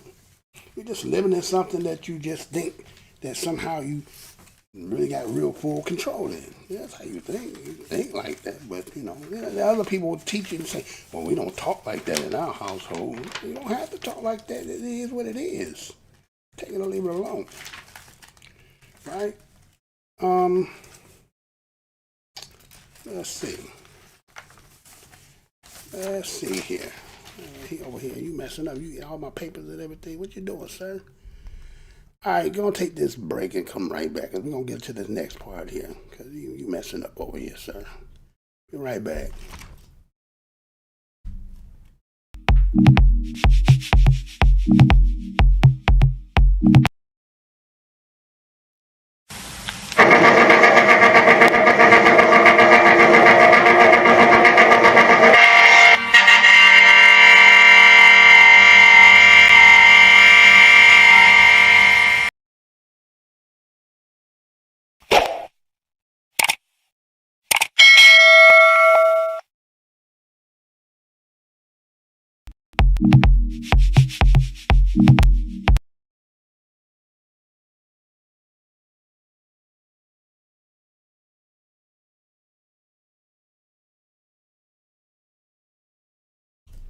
All right, we are back, right?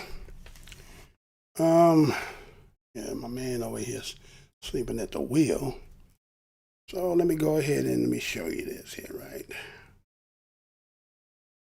Let me show you this. What is that, sir? There you go. Show that for everybody. Okay? All right. You gotta get on your job, so you're off base, right? So, and they talk about the miscegenation laws. You ever heard about them miscegenation laws, right? These were laws that were passed by most states that prohibit interracial marriages. Interracial, right? The inter and race, right? Interracial sexual relations. Such laws predate the establishment of the United States, dating to the later 17th and early 18th century. More after the complete racialization of slavery, most states had appealed or repealed such laws by 1967. Let me say that again. More after the complete racialization of slavery, most states had repealed such laws by 1967. 1967? You mean 1967? That's about, what was that, about 53 years ago? Or 50, was that 55? 55 years. 55 years ago? Really? That's 55 years ago, this whole country just got rid of the miscegenation laws, right? Okay. You know that the United States Court, Loving versus Virginia, the laws were unconstitutional and remained in 16 states. It took them again to 1967 to do that. Now, the term miscegenation was first used in 1863 during the American Civil War. Really? Why did they do it right there in the Civil War? Okay. Anyway, they said journalists to discredit the abolitionist movement stirring at debates over the prospects of interracial marriage after the abolishing of slavery. Now, defining mixed-race marriages or sexual relations as a felony. Laws also prohibit the issue of marriage license, solemnization of weddings between mixed-race couples, provided the officiating of such ceremonies. The individual attempting to marry would not be held guilty of miscegenation itself. Felony charges of adultery and fornication would be brought against them instead. All anti-miscegenation laws ban marriage between whites and non-white groups, primarily blacks. So I know we in 2021. Mr. Blowsmine, you outdated, boy. You need to update your Windows 10. Oh, no, you ain't even Windows 10. You Windows 7. Probably Windows 5, right? You need to get with the time. I ain't saying, we just saying. I understand. See, when you in these situations and this stuff pop off, we not hearing a lot of backlash from women saying anything about that. What they doing is going attacking black men. No. Like I said, it's on both sides. Ain't no non-guilty party here. It's just the fact that sometimes everybody done forgot about where we came from. Right? Sometimes somebody got to step in and remind you. Somebody got to do it. So they talk about in many states, they said the anti-miscegenation laws also criminalize cohabitation, sex between whites and non-whites. Talk about in Oklahoma in 1908, they had banned marriages between persons of African descent. Any person not of African descent. 1908. So I guess that's probably what happened with the Oklahoma City when they burned it down. Remember, everybody said they burned down Oklahoma. What was the catalyst? What was the wick that burnt Oklahoma down? What was it? Wasn't it the fact that that boy and that girl got caught kissing in that elevator? That white girl was kissing that black boy? Wasn't that what that was about? Wasn't that what happened? Ain't that was the catalyst? It's like, why we here? See, everybody made it seem like it was just the fact that they just went down and did that. It was like, well, why we here? Why we here? All right, anyway. So, Louisiana in 1920, they banned marriages between Native Americans and African Americans. I wonder why that is. Damn, Native Americans got problems with us too, huh? They had problems with us too. But I'm going to do a video. I'm going to do a video about this whole thing and this Native American thing. Things they don't tell us about that. Some things they don't tell you. So they're going to make them to be indigenous, but indigenous don't mean the same thing as autochthonous. It's two different things here. But anyway, they had problems too in Louisiana. They banned marriages between us too. They said also in concubinage. Maryland in 1935 banned marriages between blacks and Filipinos. The Filipinos too? I thought the Negritos. I thought they were black too. You discriminate against us too? Huh? You want to mix with us too? Who benefit from who benefit from Native American blacks mixing, Filipinos and blacks mixing? Right? Who benefit from that? What does that Filipino and that Native American and the black got in common? When you trace back here, what do they got in common? And what was established here long before, again, you said this miscegenation laws were here before the establishment of the United States. So that means somebody was already here. Well, them laws, who they set up the laws before you was here? But okay, we'll find out in another episode later down. But anyway, so they said that the miscegenation laws are often regarded as a Southern phenomenon, right? Well, it's a phenomenon. It's funny how people, make laws and say how, we don't legally, we don't sleep with them. We don't mess with them. But I'd be damned if they went in the back there raping and, you understand? Ain't that crazy? You make laws in the front. See, that's front. When we say you fronting. They fronting all up in the front, sitting there to my, oh, I would never mix with one of them animals. But boy, the minute you get along with them, you back there trying to pump man and women. Anyway. So you got anti-miscegenation amendments were proposed in the United States Congress in 1871, 1912, and 1913, and 1928. Nationwide laws against mixed-race marriages were never enacted. They tried to do it, but somehow they kept prohibiting it because, again, they saying one thing, but then in the background they doing other things.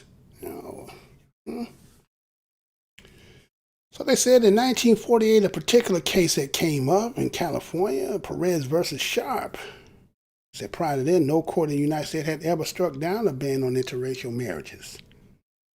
So in 1967, the United States Supreme Court, the Warren Court, they say, unanimously ruled Loving versus Virginia. Anti-miscegenation laws are unconstitutional. They've been sleeping. How many black Americans is 100%? If you got some mixing, there's going to be some of that in there, ain't it? Huh? There's going to be some of that in there, right? But everybody waiting on law. Oh, we don't sleep with them. The animals. You're a fucking animal too. Stop it. You're a fucking animal too, right? Anyway, so they say the first laws criminating marriages and sex between whites and non-whites were enacted in the colonial era. Colonial Virginia and Maryland depended economically on slavery, so they didn't want to mix because, wait a minute. Oh, I would do that, but they might live. I was going to put Jimmy, who remember Jimmy the Greek? Remember Jimmy the Greek had said about how black people, they used to get the big black woman and breed them, and that's how we. So it was bad for business to intermix something else in that good dynamic, that blood. Some of y'all don't believe me, do you? You don't believe me? Don't make me pull it up. Sir, can you find that for me right quick? See if you can find that for me. They don't believe me. They don't believe me. So why he looking for that? We're going to talk about that. Yeah, that's what, right? So that has something to do with that. The reason why they didn't want to mix is because you're going to mess up that good genes. This is breeding gene. We make some good product with this. Okay. I won't disagree with that. But we don't look at it like that. We don't look at ourselves as great, the best product out there. It seems like you're going into a store. You may purposely go into a generic aisle, right? The generics, right? We just got cornflakes on the box, right? Sugar, right? Spaghetti, right? But you might like a particular brand, right? You might like, a specific brand. Well, that's how they was looking at it when they were mixing with us. It was a brand. The correlation between these two breeds something magnanimous. It brings greatness. But we don't even look at it like that. Anything that don't go with this, don't put that peanut butter and jelly together. Put that peanut butter with a banana. Put that jelly with some peanuts, right? Mix it with something else other than that, right? It would be better. There's some people unconsciously who do that to say, remember back in the day, you're going to have some pretty kids. What did that mean? What do you mean you want some pretty kids? You can't find that yet, sir? Well, put this help wanted sign in the window, I'm telling you. Well, you're going to have some pretty kids. We're going to have some nice, pretty hair. Thinking that all kinky and nappy and black was the worst thing. You build world powers with that stuff. You build championship teams with that stuff. You win wars with that stuff. Oh, yeah. They know it. Everybody trying to dilute it so much, right? Trying to break it down. You know what I'm saying? Those who drink coffee, right? Ever get a cup of coffee? Somebody was heavy-handed with the coffee, and the more came in there, wow, too strong. You got to put some damn milk in there, right? Put some milk in there. That's how some people is. Man, you slowing up everything, man. I'm come on with this, man. But anyway, we'll get to that. But anyway, so, yeah, can you believe that? They depended on economic slavery because of the breeding, right? And that would mix and dilute that breed. So why would you want to mix that? It's kind of like, let's say, for instance, have y'all been noticing that people who are like superior, let's take a Tiger Woods, let's take a Michael Jordan, well, okay, Serena Williams, we can take, people, right, who were superior at what they did. And look at what made you, right? Let's see what made you. Now, I'm not going to say that there hasn't been any people who come along that the dynamic of interracial has not produced, right? The Barack Obamas, right? Right? So it works. I'm not saying it don't, but when we talking about the echelon, we talking about when you talk about your king, when you talk about your Malcolm, when you talk about your Elijah Muhammad, when you talk Khalid Muhammad, when you talk about people like those, how do you get that? Because as it said, interracial, you're burying something in that, right? There's a burying in there. And so you may end up not getting the same product. Because when you look at these people, when they have their offsprings, how come the offsprings don't be like the second coming? But look at Bronny James. Bronny James might be like Dada. Bronny James might be like Dada. You get what I'm saying? I ain't saying don't always be, but I'm just saying, that stock means something. It's kind of like that damn GameStop shit. Yeah. The stock was so good, everybody got into they had to shut it down, right? No, we're not going to pay for all that. Yeah, that's how they do it. So, okay, we found it, right? He found it, okay.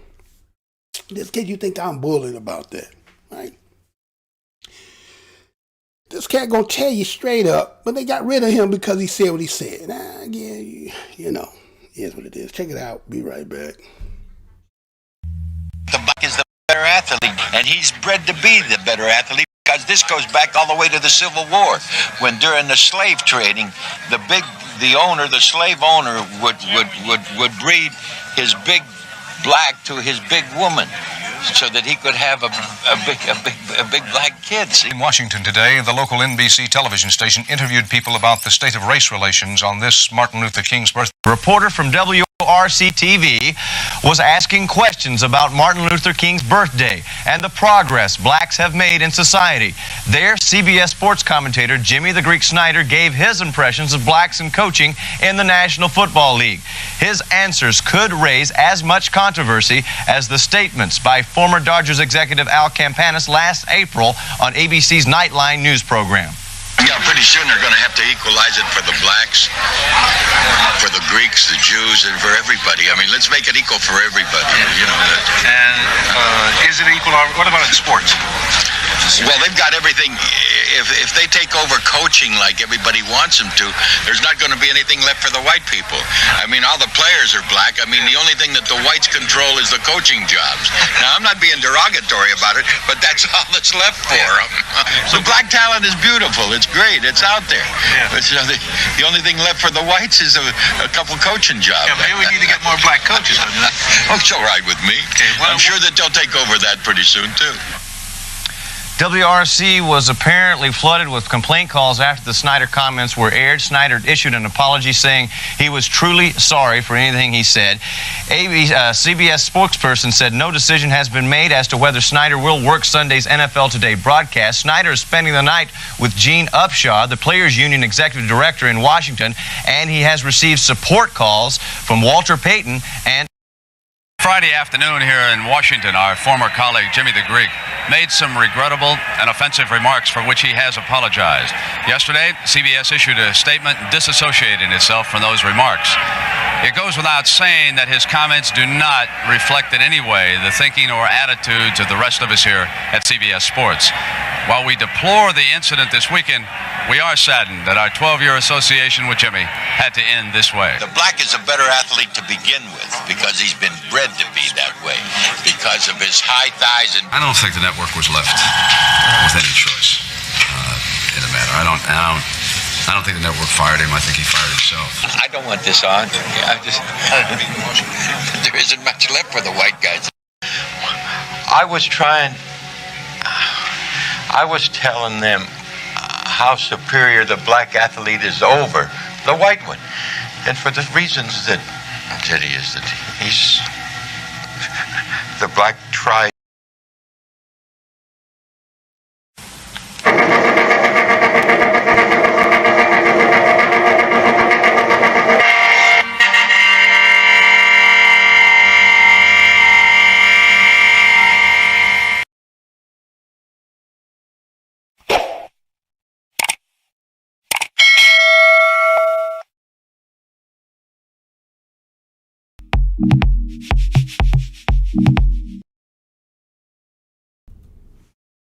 All right, we are back, right? We back. So, that was Jimmy the Greek, right? I told you what he said, right? But I made you see what he said, right? You heard what he said, right? And he got fired for that. Not because, like, black people were appalled by it. The other side felt some way about that. You superior? What? You can't say that, right? Right? So as I was telling you, again, you can marry whoever you want to marry, but there's something special about you and I getting together and producing that is so powerful that they've been working in so many ways to get rid of it, to dilute it, to kill it off, to sissy it. You get what I'm saying? Butch it. They done did everything, but some of us don't get it because you don't have granddad, daddy, brother, uncle, Mr. Blow Your Minds. If you had that, you know better than that. You'd be like, hey, man, black is beautiful, man. Nothing wrong with being black. But that's what they did to us, right? So they made us hate ourselves, right? And so, they even showed in their damn laws, right? It's in the 1660s, said the first laws in Virginia regulated marriages between whites and black only pertain to marriages of whites with blacks and mulattoes. They're talking about the mulattoes being slave and indentured servants. So what are you talking about, Mr. Blow? Now, why are you doing all that? No, well, the reason why I'm saying that is this. You know, whether you've been paying attention or not, they've been, again, this divide. They're trying to keep us divided. And that divide is only because we don't memorialize what done happened to us and keep that not as something as like a chip on your shoulder to walk. You know, it's not that. But every nation remembers, so, you know, I mean, you remember this country with the 9/11 situation, right? Right? With the 9/11 situation, they memorialize that every year, September 11 every year, right? We've been here so long, we to the fact that we don't even have a conversation. We don't even talk about them. Like, they don't even exist.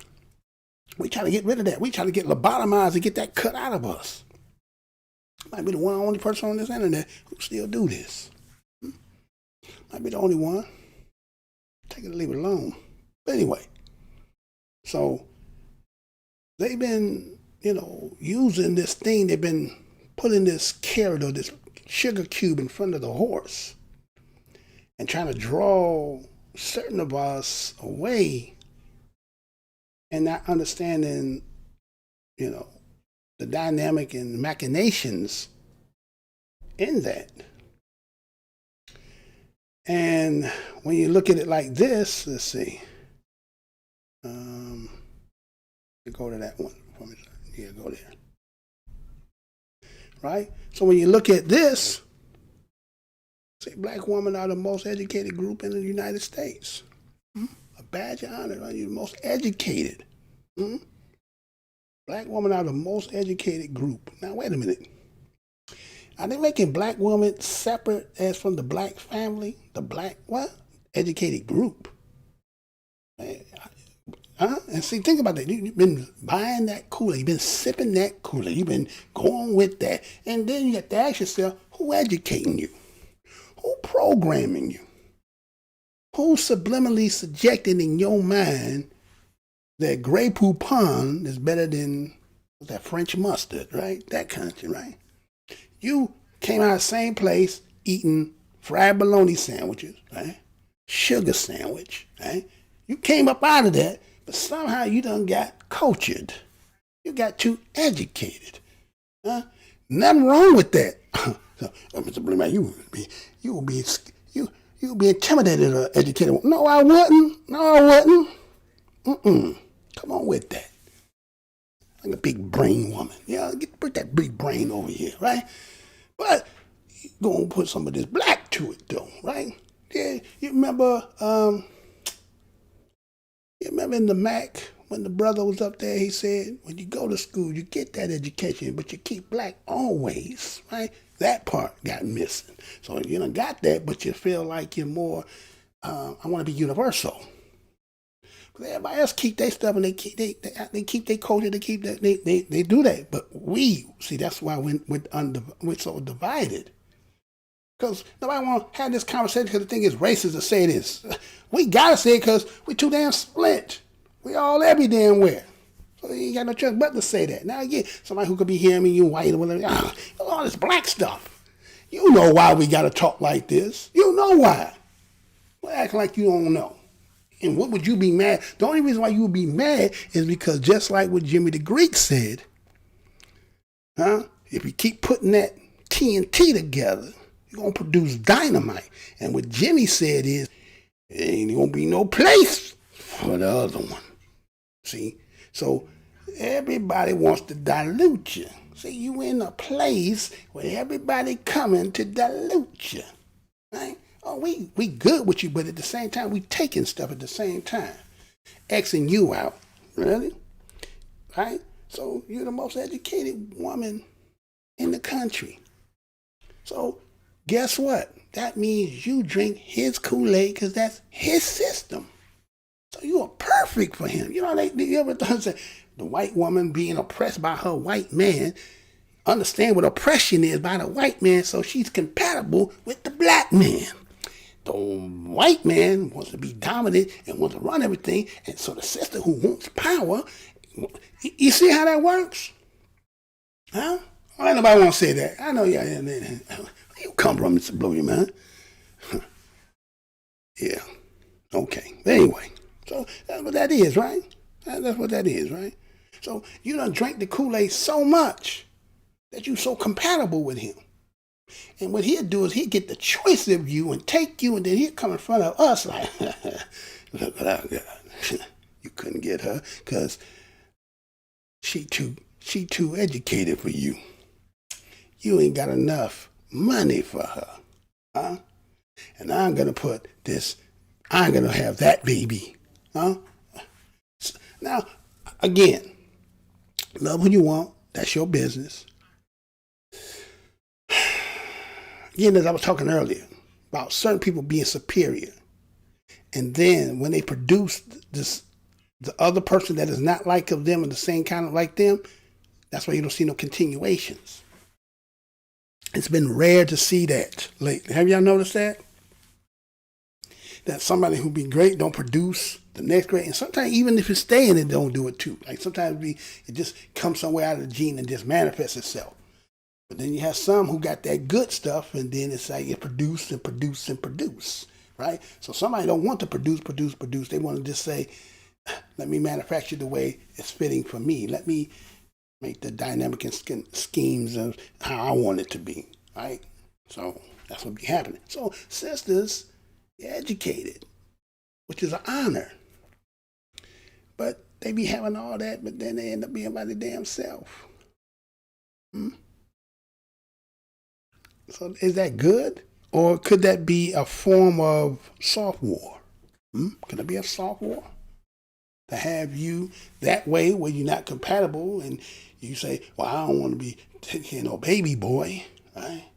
But you understand the history, then maybe, but he ain't going to do right. Well, I'm going to show you some at the end, though. But anyway, so let's say stuff like, so you're the most educated, and then you have something like, let's see. Ready to show that, sir? Like that little sister right there. Remember that little sister they did show? She ain't really little. She really a grown woman, right? What's her name? Amanda Gorman, right? Was out there at the inauguration. Everybody in the hype, good, congratulations, all that good stuff, right? Yeah, she said, why are they doing that? Why they won't put you in that position, bro? Not saying that you're not talented or whatever that stuff. And some people, I heard some things that people said about, because I didn't see that part. I slept over that. But anyway, right? And then when you look at that background, right? You see her background, she got some Lord's Prize and all. She got a whole lot of accolades and stuff like that. And then she said she want to run for president and all that good stuff. And then they just, all right. So, what they see, what's the apple in their eye about you? What kind of plan they got that they want to use you for? Oh, you just hating a black woman? No, my sister, not at all. I'm just saying what a lot of people won't say. Right? They won't say this. So, right? You got all the credentials. But then look at some of the people that co-signed it too. Oprah co-signed it. She part of the Alpha Kappa something. She one of them sororities, and I was like, oh, wait a minute. They got something for you. You already know what it is. But anyway, use you against. Because when she says some of the things, when you look at the background, she's like, she's a feminist. Right? She's about integration and all. See? All that will do is to keep you away from me. So just like we seen the other day. Told Snoop though, right? Told Snoop. Tell my girl again, weeds gonna come for you. Right? Weeds. Now, who she talking about weeds? But look at that thing that's in an advanced racial equity, huh? They got you up there, you talk to the man like that, even though your girl was wrong about what she was talking about, and Lisa Leslie had to correct her, right? But y'all ain't like that. And then when people came, he might have said something that was not maybe the way it should have been said, but he said it. But then you came in and you had to show you had prints in your underwear, right? You show you had some prints, right? But look at that plan up there. Are you supposed to be black too? When that advanced racial equity did it say anything about for black people? See, don't come here with that black stuff, right? Promote fair housing policy. I guess fair housing is black. Strengthen the nation-to-nation relationship with Native American tribes and Alaskan. What? You got... you want to live in the ice? You're in Alaska. Matter of fact, didn't we get that from Russia? Because Russia was in the background going to help the United States fight against the North and the South. That's a part of history you got to read to find out. But did that happen? That's how we got Alaska. What they call them? The 5 civil tribes. Now, a question again, I'm going to talk about later on, because again, how, not this one, but another show. We're going to look at how this so-called, we went from Negroes to colored, Negroes to colored to black, right? Why they kept switching our damn names? You want me to tell there's only 5 civilized tribes of Indians that was on this land. But then you'll talk about the Lenape Indians that was over there, New Jersey, and then you got another part over there somewhere, right? You got them over there. And they've been here from the beginning of the inception. But you want to tell me there's 3 little families of them. Hey, man, Again, I done showed y'all the census, right? We gonna figure that out. But this Indian business thing here, man, I got something coming that I'm gonna read about, and I'll tell you about after I read it. I'm gonna tell you more about it, but it's coming. But we're gonna address that part though. But anyway, then they said in private prisons. That's black, because we all up in there, right? Compact xenophobia against Asian Americans. Nothing specific. Oh, we're going to end the prisons, and we're going to get fair housing. That's the black part. But that ain't even specific on that. That's everybody, right? But we supposed to be the ones that got you in. But nothing for you, though. And then they have our sisters sitting there, the one you co-sign it, right? You're co-signing by you doing it, because if you was disagreeing, you wouldn't do it, right? Okay. All right, so that's what they'll do. Then they do this, right? Boom. Right? Then they come with something like that, right? Oh, Biden's Treasury revised push to put Harriet Tubman on the $20 bill, right?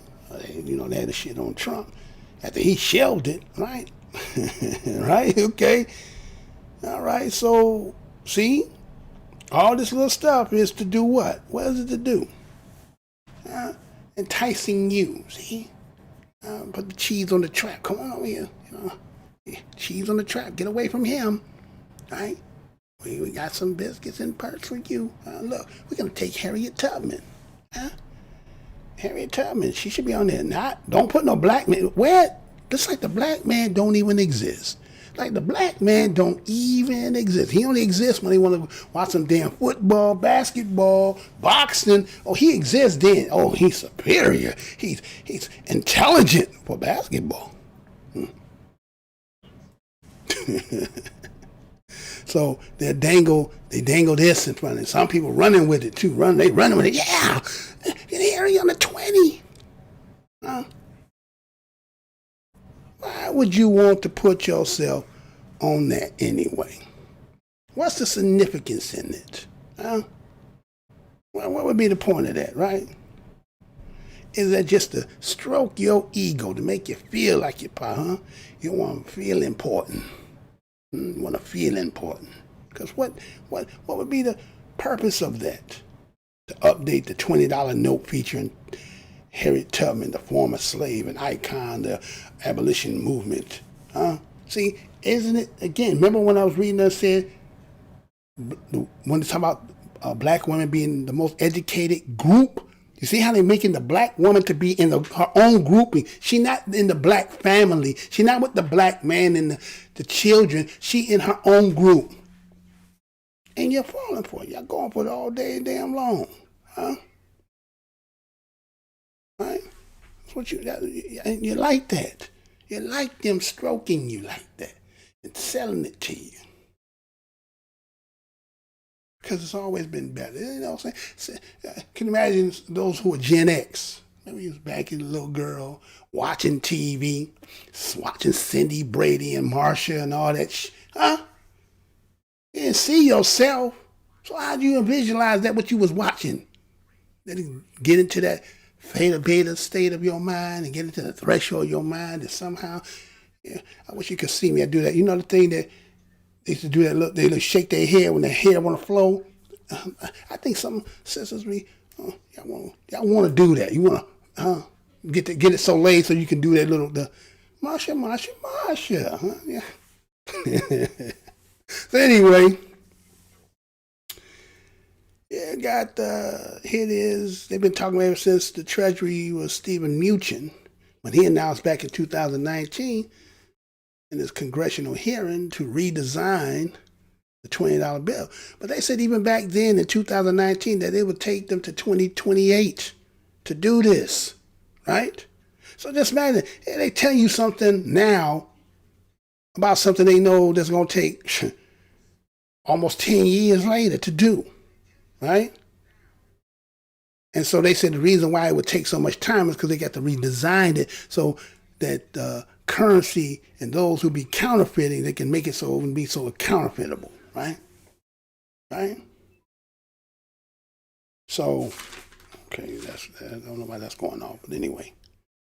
And so, again, when you look at people in history that could be qualified, if you're going to put somebody on it, it's not, again, to take away the accomplishments, the accolades of black women, right? Like I heard some woman say, well, I ain't putting Nat Turner on it. You know, damn, well, they ain't gonna put no damn Nat Turner on it. You know what I'm saying? You might get Frederick Douglass, right? You might get Frederick Douglass. Benjamin Banneker. I mean, there some people you could put on there, right? But is that our agenda? And what is that in exchange for anyway? Trying to say what? We owe you, but if we put you on the money, would that be, good payment for that? No, hell no. You keep that shit. We don't want that yet. Get out of here with that, right? So, right?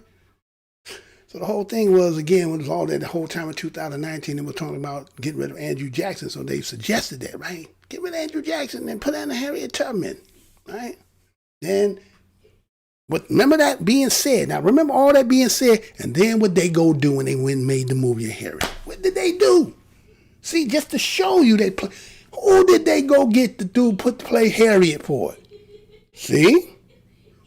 You think that they sitting down doing that, playing with a mug, hyping you all up with Harriet, and then you can't even play that part of Harriet. They even got somebody else, and then saying, hey, it's acting. I can get into the role. It ain't about getting into the role. You can't embody it because that ain't part of you. Get somebody in there and Cicely Tyson, right? Cicely Tyson just passed, right? You ever seen Cicely Tyson play the woman called Moses? Huh? You see that stuff she was doing? Oh boy, it was believable. Why? Because it was in the DNA. He made them roles believable because she's from there. She cut from there, right? Now, I don't mean that you can't do a good acting job, but those movies relate to those people who is, a part of it. It goes into you a different way. It resonates with you differently, right? If I sit here and watch a Bob Marley movie, I know the music, I like what, know the story, the history of it, but it don't have the same, it don't get the same with me. You understand? But somebody who cut Jamaican and so, it's going to embody that. So to say that it don't matter when you're putting people in role, that's nonsense, right? So, but that's what they want to say. They throw you these little carrots in this sugar cube, trinkets, right? They gonna tell us in history that they could buy whole lands and state from the Indians for some beads. And they write that in history. Like, really? How does a mug have a transaction with a mug that don't know the language you even speaking? But he took the beads in euro. He said he'd take that for that. So this is all good. See? And that's what they trying to do with our sisters. Trying to take you and give you some things and be like, look, you don't need him. He can't provide for you what I can do for you. He can't make you be on CNN, and he can't have your names in lights. He can't do that. Yeah, because we just found out through that stock thing that ain't no such thing as fair and equal trading. That shit monopolized, right? So everything monopolized. Ain't no free trade in here. Right? Anyway. But how about this? So they would propose to you, right? They would propose to you, knowing damn well, huh? Did you know anything about that? There's a little hypotheticalized what they said. They hypotheticalized this. They're talking about the 9/11. So 10 years to this day, the terrorist attack of the World Trade Center in New York City and the Pentagon in Washington, D.C. President Barack Obama made a stunning announcement to the General Assembly of the United Nations that the United States was filing bankruptcy and for the protection along with the lines of what is provided in the Chapter 11 provision of the United States Bankruptcy Code, as Greece has sought and revived protection from the European Union. Obama said that the United States was seeking the same for the world financial community. In a sober but calm voice, Obama said, due to the economic challenges facing our largest foreign creditors, China and Japan, as well as international facing the Federal Reserve and all the other demands for repayment, United States Treasury had no other choice than to file for bankruptcy and follow the provisions in Chapter 11 of the United States Bankruptcy Code. Bankruptcy, I'm a little tired to it, man. The president explained real corporations and collaborations between the Republican and the Democrat parties never materialized. The consumer confidence needed to drive the economy didn't come back as hoped for, and sustained levels of unemployment all added to this decision. Obama added Wall Street and Main Street never found a way to narrow the chasms between them and use up precious times and even more precious money that has driven us to this decision. We are hopeful that using the same opportunities restructure that companies use who filed Chapter 11, and that following the upcoming painful period, we will return to financial health and stability, and one day we'll return to a position of world prominence and preeminence. That day will not come soon or easily, and will all need to endure this painful period, pulling together instead of pulling apart. Although Congress could not come to an agreement since it happened on my watch, the responsibility rests squarely on my shoulders, and I will not rest until we are back on solid footing. I am dedicating my entire political future, whether I be in office or not, to the end, and would like to help it make it happen. Other nations were not surprised by America finally realizing that it had no choice. The rest of the world has been aware of for several years that the valuation of America and its near-term potential was overinflated, and that it had become a debtor's nation instead of a creditor's nation. A number of years ago, and with this poorly educated, poorly skilled masses, and no scalable solution for reversing widespread problems, America appears to be more of a risk and an investment. This shocking but surprising development may have occurred even sooner had it not been that America's two largest creditor nations, China and Japan, had remained enamored with the United States as a vital place to invest. With time, those nations, along with many others in the world, realized that they were thinking of an America that existed from the 1950s through the 1990s, and one that has not existed far more than a decade. The lesson taken from this to all countries and people, you can never be too big to fail. Right? They say, oh, this is what Obama would have said in 9/11. They say, well, the U.S. is a bank that declares bankruptcy, right? Then I seen this. Okay?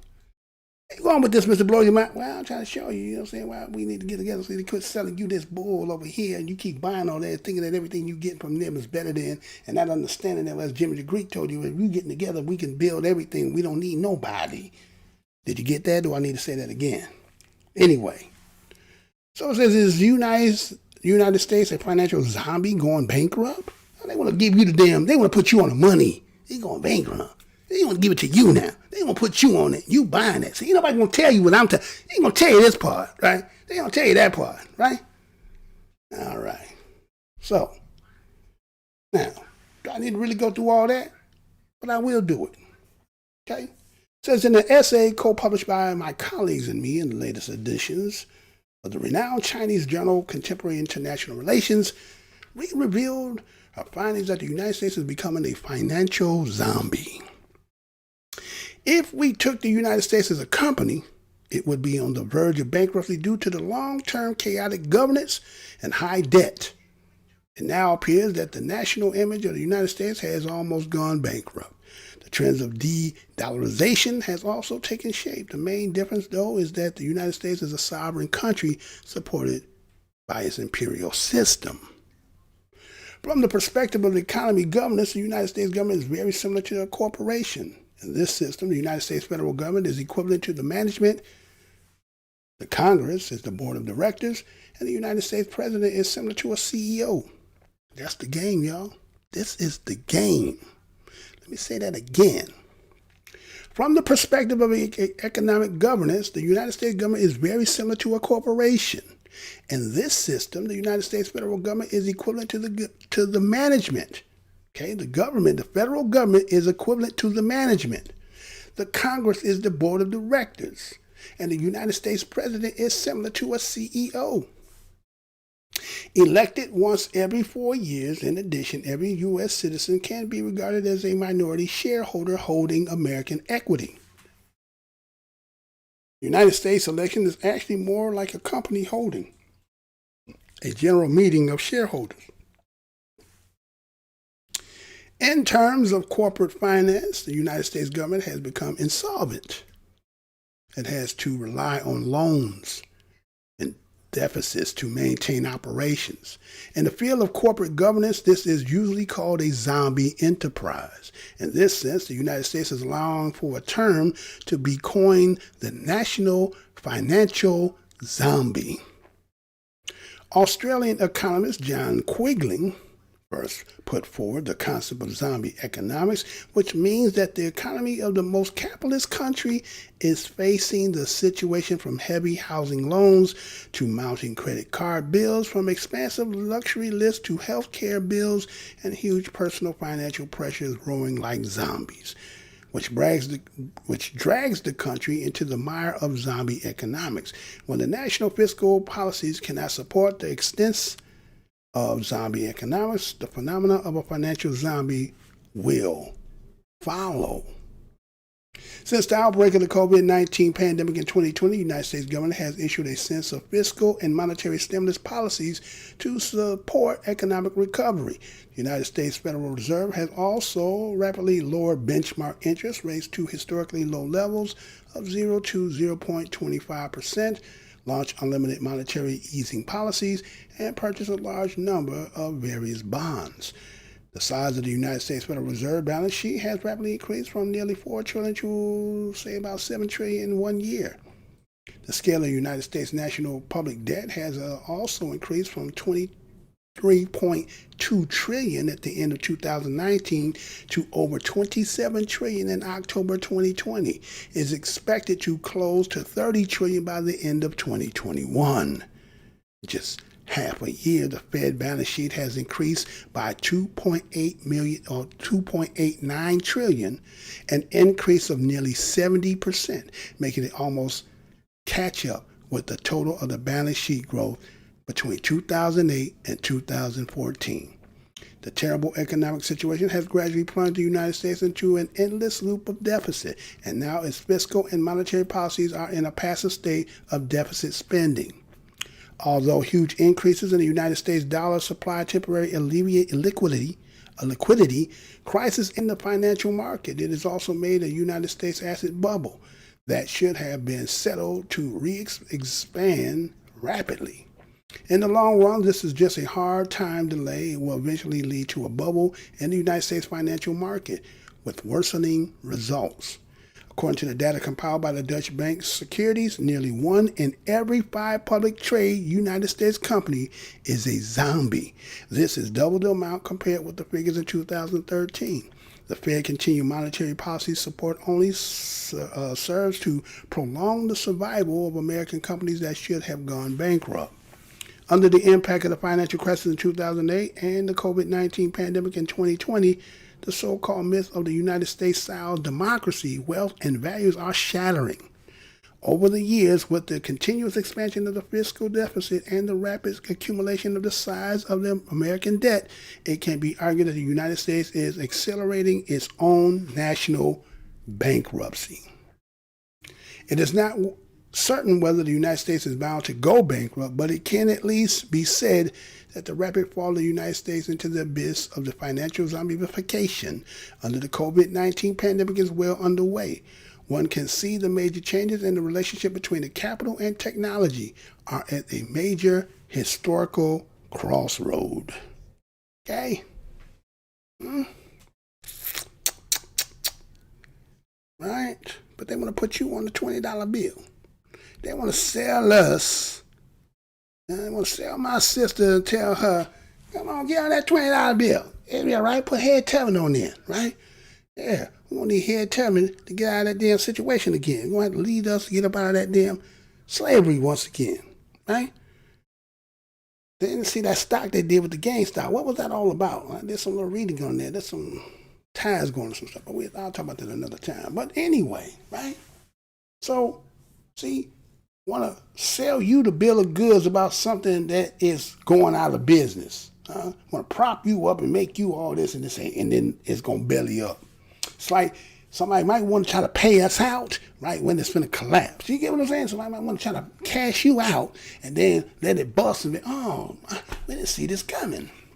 You understand? Mr. Brody might be looking at all kind of stuff. Well, there'll be no one thing in here. I ain't like the other channels here. And again, that's my brothers and my sisters. They do what they do. I ain't tell you I know it all. I just tell you what I read and I see. Hey, I think this is a little interesting. Yeah, check this out. Huh? So you can't never say coming around me, you ain't heard. See, that's what I do. People that be around me, that personally be around, I always tell them something. You can't say I ain't told you something, right? You can't say you didn't know.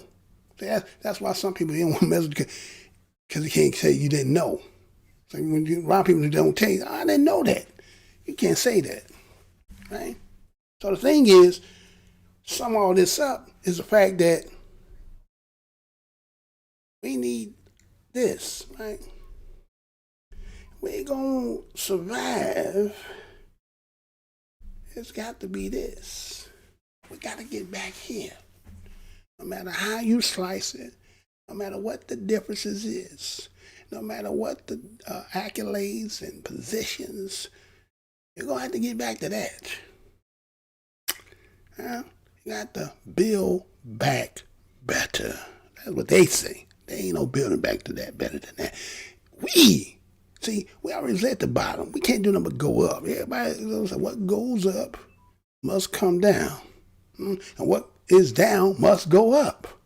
So that's where all this anger might be coming from. Everybody sees me as a possibility they're going to rise. They're trying to rise, or something that's taking place that's going to manifest that said it was going to do what's going to do. But see, don't be falling for all that, everything on the other side. You better get back into the source, right? Where the power is. We got to get back into where the power is. See, that don't make you hate no damn body. That's our survival, right? And that's the name of the game of race, self-preservation. It's number one. But if they got you all splintered and separated, then how you going to preserve that? That means you can amalgamate with anything and anybody. So you willing to sacrifice your own existence. That's why they have such a problem with everybody, because they need elbow room so that they can keep replicating themselves.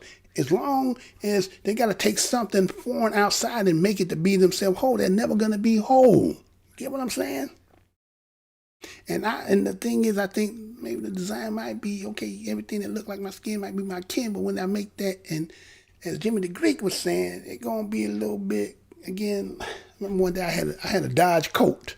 Remember the Dodge Colt? And the Dodge Colt was made by Mitsubishi, though. It was Dodge body, but the engine was Mitsubishi. You know what I'm saying? Drive the shit out that little car. But anyway, but that's what it is, right? So we got to build back better. We ain't got no choice. Because all that other stuff, man, people got the underlying, and then you come to find out when they come out of that trick bag on you, then you sitting there all looking like, why? You should have known already. You can work those things out with your brothers and sisters. You come from something that unique. You come from something that you can always go back on and say some of the things that need to be mended because some of the dynamics and designs that be against you. But you can work that out. You can make that back better. So anyway, now, he said, well, I got one last thing. How long we been on here? Matter of fact, I ain't even look out there. Who am I talking? I probably talk to my damn self, right? None of the youth was up in here. I see about 2 people up in here. Ain't nobody, but I was in talking to my damn self, right? It's all good. You up in here, bro? Am I even still on here? Look like I'm even on here. Look like, am I still on?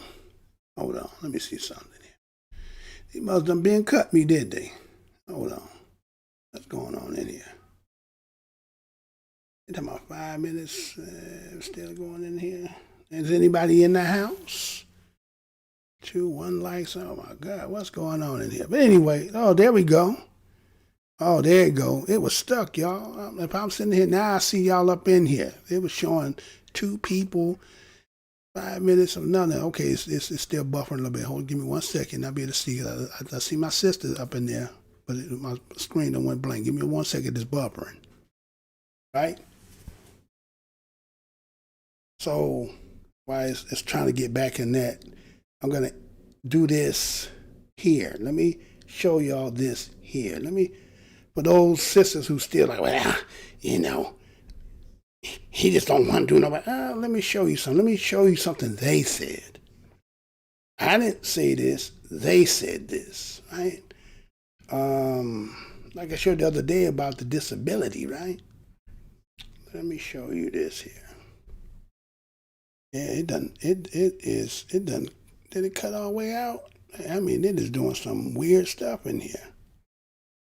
Okay. It's doing some weird stuff up in here, y'all. I see Sharon Washington in the house. What's good, my sister? Peace as well to you. Yayu Abdul Kabir Bey. One love to you. Mr. Spencer 620. What's up, fam? Omnipotent Naga. I appreciate you, King, as well. Okay, statement. Yeah, okay, so those are the ones in here who said that. So okay, let me show y'all this, man, before I end it out, because I don't know how long I've been up in here. I mean, they froze all that up, huh? All right, so check this out. We're going to end on this one. But let me show you this.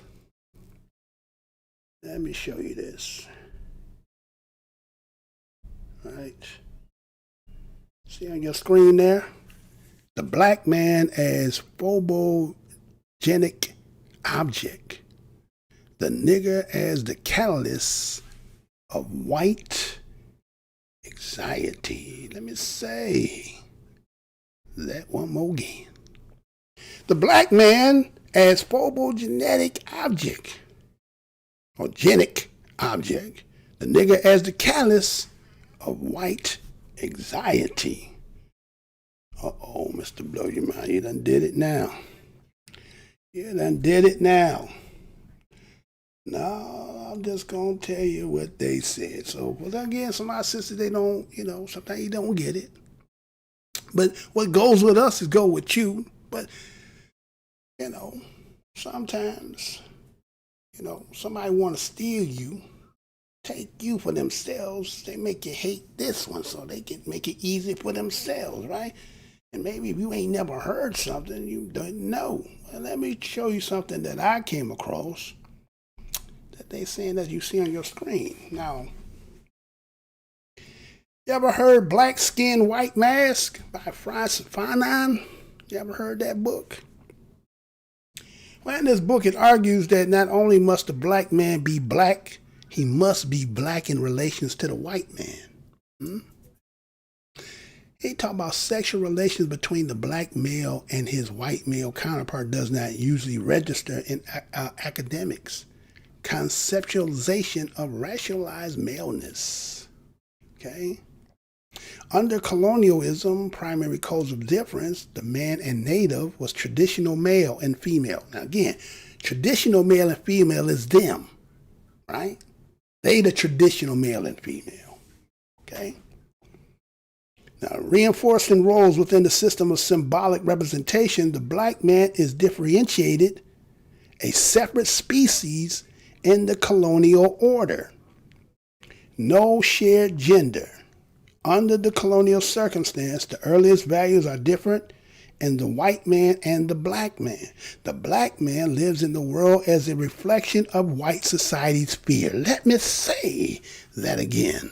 The black man lives in the world as a reflection of the white society's fear. A phobogenetic object, a stimulus to anxiety. He is terror in the white mind. Fear of the black man represents imagining him as a sex partner. Yeah, see, there they go with that nonsense, right? Imagining him as a sex partner is the origin of white violence against him. Let me say that again. Imagining him as a sex partner is the origin of white violence against him.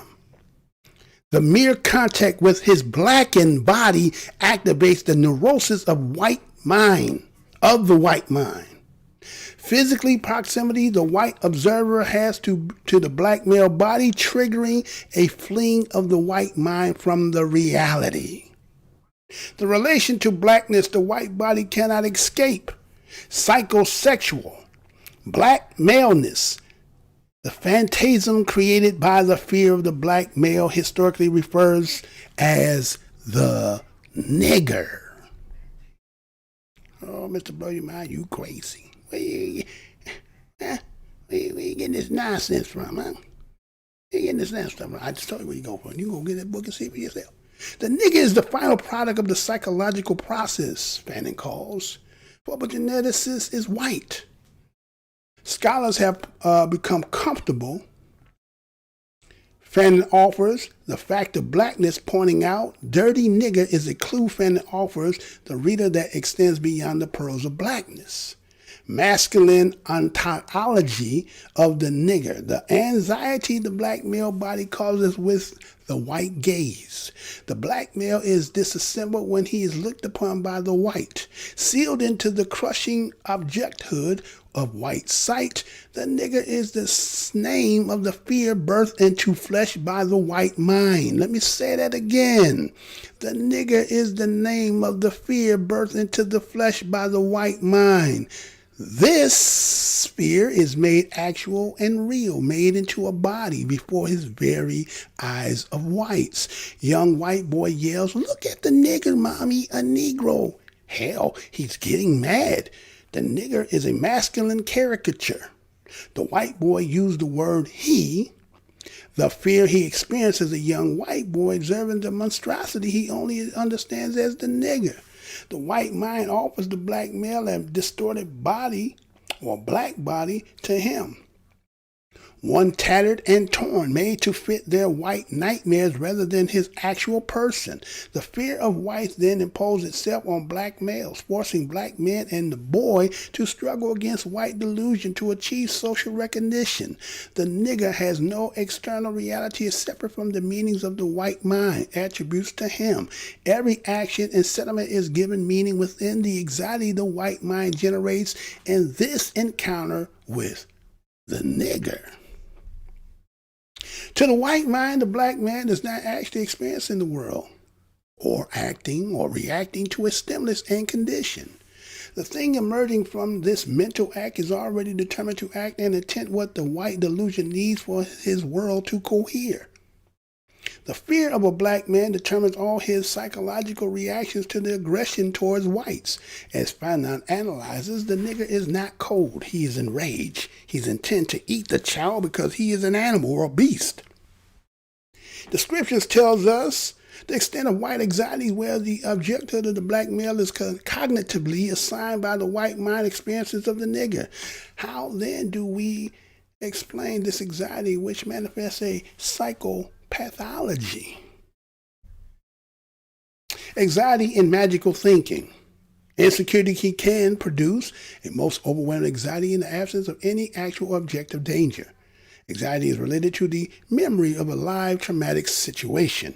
Even if a constant physiological basis can be found in the psychogenetic anxiety, psychic elements that is predominant and determining. Black male exists as the construction of the white mind, not the actual is any of these phobias or fears. Appears to be these things in society that shares these phobias culturally. The primitive The primitive imposed upon the black male robs him of the potential to ever be innocent, rational, or human.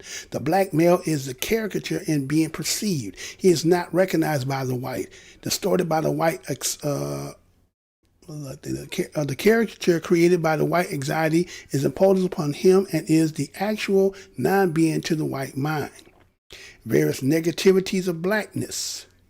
Although these illusions do not belong to him and have no actual correspondence to his physical body, caricatures not actually being him has no effect on white perceptions of what he is in fact is.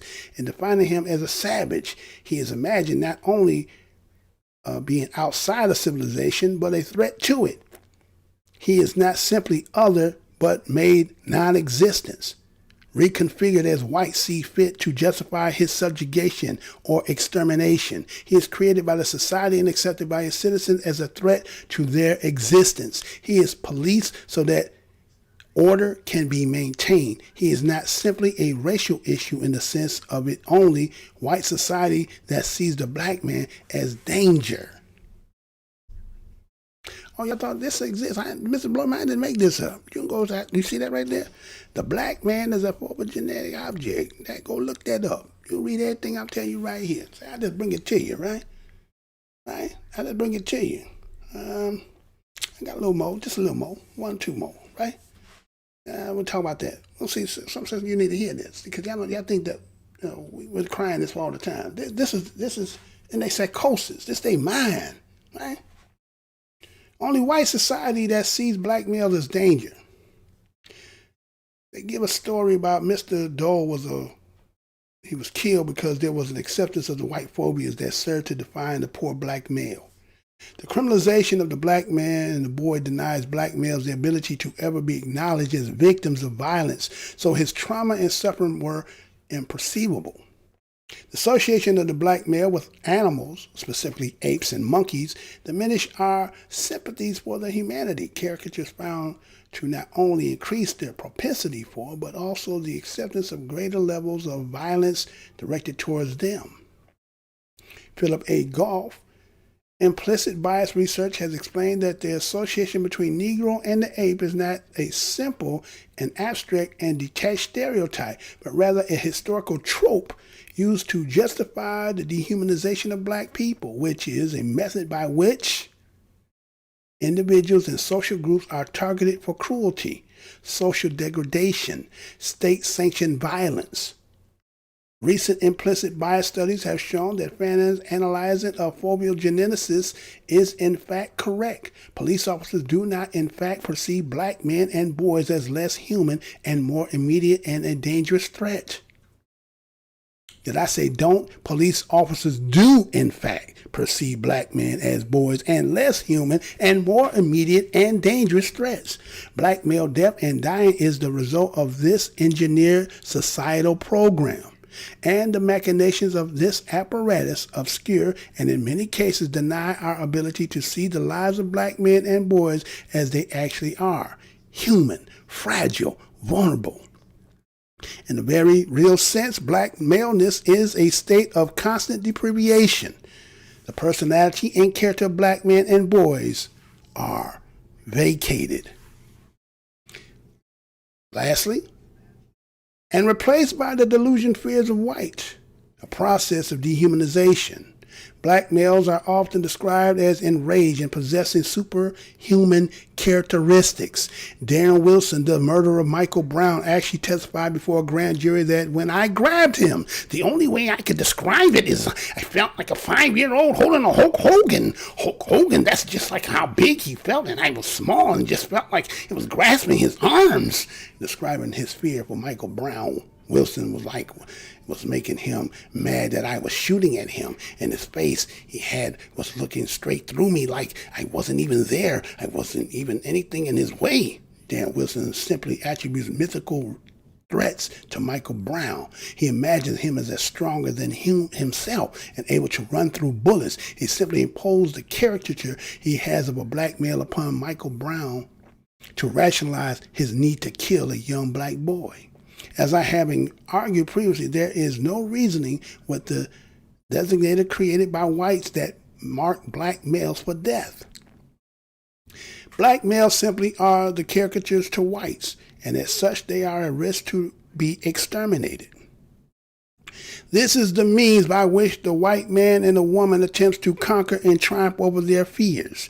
The deaf black male is the carcated act establishing harmony between the fear created in the white man and the yearning of security of the white self. So, all right, who else gonna say that? Who else gonna see that and say that? Nobody else gonna see that and say that. They wrote that. I didn't make that up. They wrote that. They tell you where it come from. They know what it is. They know why they do what they do. Right? But you did all that stuff to somebody, like again, I hate you more because you did me wrong. So you think that how you perceive things, that I'm gonna do the same thing that you did to me. And with that fear, they can't sleep at night. Huh? I'll go from about 2018 on up, 2017 on up. Black people's talking about getting their own business, this and this. I'm gonna get our own, we're gonna get our own land, all this stuff, right? It's ain't good on our end. But the other one was like, huh? They get on their own, right? What's gonna happen? They're gonna come after us, and then we're declining our birth, and they're gonna see. But you know, they're sitting saying, no, that ain't true, right? That ain't true. We ain't scared of you. I didn't write. I'm not saying that. Y'all wrote that. That was y'all writing. So anyway, so the whole thing is, you know, we at that time. At that time, we got to get together. We ain't got no choice, right? We need this again. Build back better.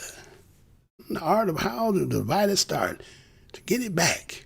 We got the art of how to get the divide out, and so that we can get back together. We in that time.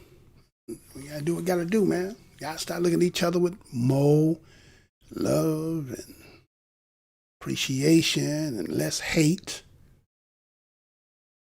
And whatever relationships you in, do it for the better good.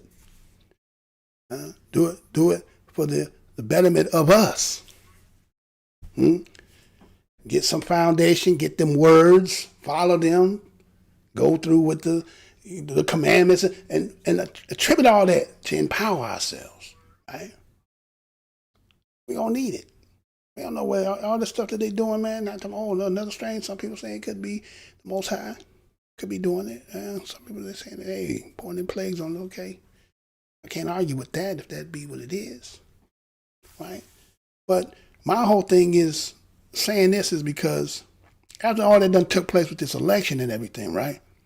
We have to say that, as early in the show when I was showing you about people being in 3%ers and all these groups and all this stuff, that means when we come in contact with them, you get what I'm saying? And these be the people who are angry.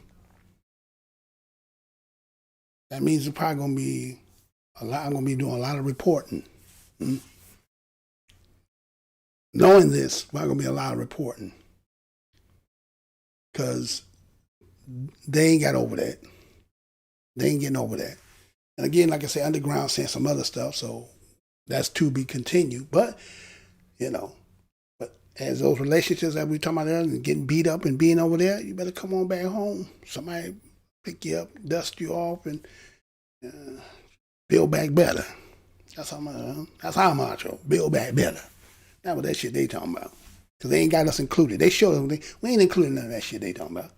So we gotta do for ourselves. And we need some instructions. We need some guidance. We need the spirit. We need all that. There won't be no weapons formed against us that can prosper. But we're gonna have to get there, y'all. So welcome to this Friday night show. Go back out here and see who in here again. Get that in there. So I got all see. I got 1C3 banking white man will have run out of time. They are coming to you for you scapegoats. Do you have information about what would get us IC3 reparation claim? Let's see. Well, I'm gonna put it like this, bro.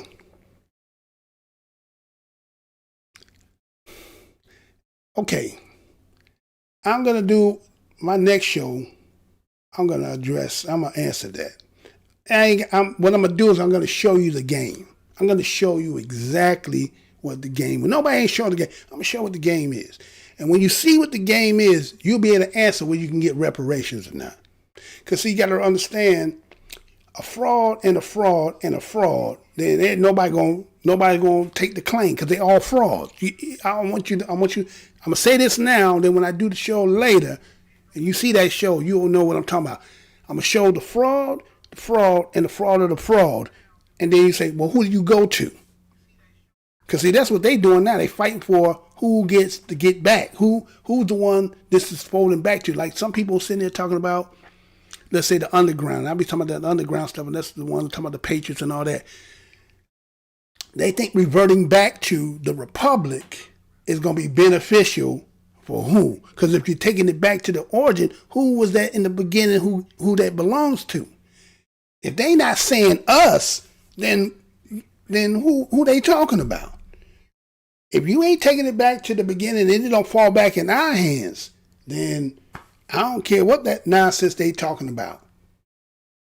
See? So when you talking about putting a claim and talking about, who you go to and going through that, they ain't trying to do that. You understand?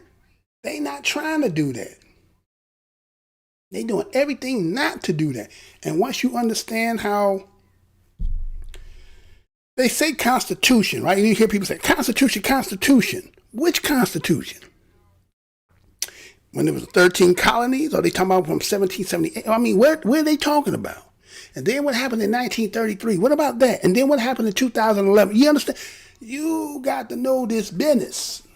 Once you understand this, then you will know. Other than that, for Wolf Moon, choose your battles wisely. Okay. I hear what you're saying, bro. But I'm just telling this to let it be known, because if you get encountered with some of these cats, man, just understand this is where it's at. They all in there, right? That's what they did. It's kind of like when you go back into history and see when they say what the Italians did. When was it the Italians or the Polish? When they infiltrated the police and used the police as, they became all of them up in there. So now they had power using through that. So somebody figured a good way was to infiltrate all the so-called things, and now they all up in there. And then the Muslims here is like, how they gonna stop that when they the people who you relying on? So they had a bad role. And again, they said, why are we going this way? That don't mean we don't stop and do this. Why are we going to do this too? So I'm just as a watcher on the wall, what I'm seeing, I'm just gonna say, I know it's not politically correct to say the things and talk about. I understand that. But somebody got to say something. We can't act like this ain't happening. We can't act like it's not happening. It's not about fear. It's just, you can't act like it ain't happening, right? Belshazzar, ain't that right, Sister Washington? Huh? It was in there feasting and everything, and then that hand came on the wall and started writing many, many parcel and tinkle. Huh? Right? Handwriting's on the wall, right? Belshazzar got caught because they was in there partying and everything, and somebody let the drawbridge down and they came up in there. Just stick up, everybody get face down. Right? You know what I'm saying? So that's all I'm saying. So when you come to that, bro, cut the deal. I want that as well as you do, but my thing is, who do you go to get it? When I lay out what I'm going to show you, you will know better. You'll know exactly whether that's more reality, and is it feasible? Can it be tangible? Can it happen? Or is it just, again, the same thing, posing to the sisters as a separate group, and we're going to, give you these positions, and we're going to put you in the front and make you become, Matter of fact, you know where they got that from? You know where they got that whole thing about, again, we as, let's say, okay, I like everybody to say we're Africans, right? Okay, so we're going to say we're Africans, right? And matriarchal was not a problem with us. But if you go in history, there's a man named Sesostris, right? Sesostris went up in Europe, and he was whooping all their ass, right? And he whooped them so bad that they were scared of him. So he would put, at the beginning of the city, he would take a vagina and nail it up into the city and call them they was that, right? So, you know, history is long here. It's just different people staying game. And, you know, Mug is trying to do the same thing to us, right? They putting somebody in front of us and say, yeah, you know, that's what it is. So we just gotta, you know, again, we're gonna have to get in here. You got to figure this out. You got to get in here. You got to really figure it out. You're not gonna get it no other way. There's no other way you're gonna get it. You can play politics, but you see what it's about minority. If you don't got enough, then you just trying to help somebody else get theirs until they eventually turn around and give you yours. I remember they had one poll about reparations, and they asked everybody in the country. Nobody solely wanted us to get it. Even people who came here from somewhere else. Again, in the beginning of the show, man, when I showed you with the police and the protester, and he was saying, if we got to pay reparation, what you think the relationship between us is going to be? It's not going to be good. Even though they know they're supposed to do what's right, but they, again, I just told you the psychology and what they look at. It can't be done. You know what I'm saying? They're not going to do that. So take it how you want it, man, but they're not going to do that, man. So all we can do is you just got to keep knowing and watching, and let's say you ain't got to get ready. You're already ready, or stay ready, so you don't have to get ready, right? That's all you can do, and pray up, and you know, and all that other stuff, and maybe it passes over, right? But we can't be sitting here not even thinking that nothing can happen. So anyway, take what y'all want, man. Again, this is the most hated show in the Black Corner. Damn, I did 3 hours. Oh shit, I wasn't supposed to do that damn long. Anyway, on this Friday, going on Saturday morning, I want to thank each and every one of y'all for coming in and checking, listening for the brother. I don't know if I'm going to keep that all the way up, but maybe I'll do the next show tomorrow.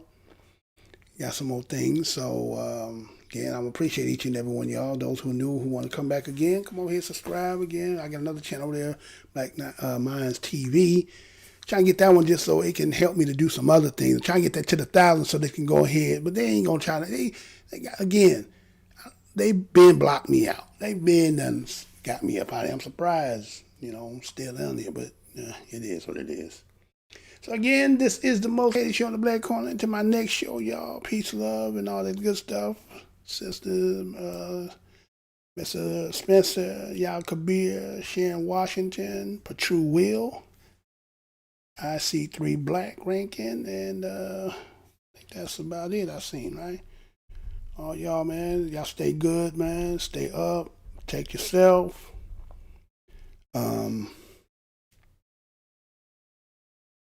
You know, there's people just leaving. Right? You think about this, people just leaving, and maybe it's, you know, calling the herd, right?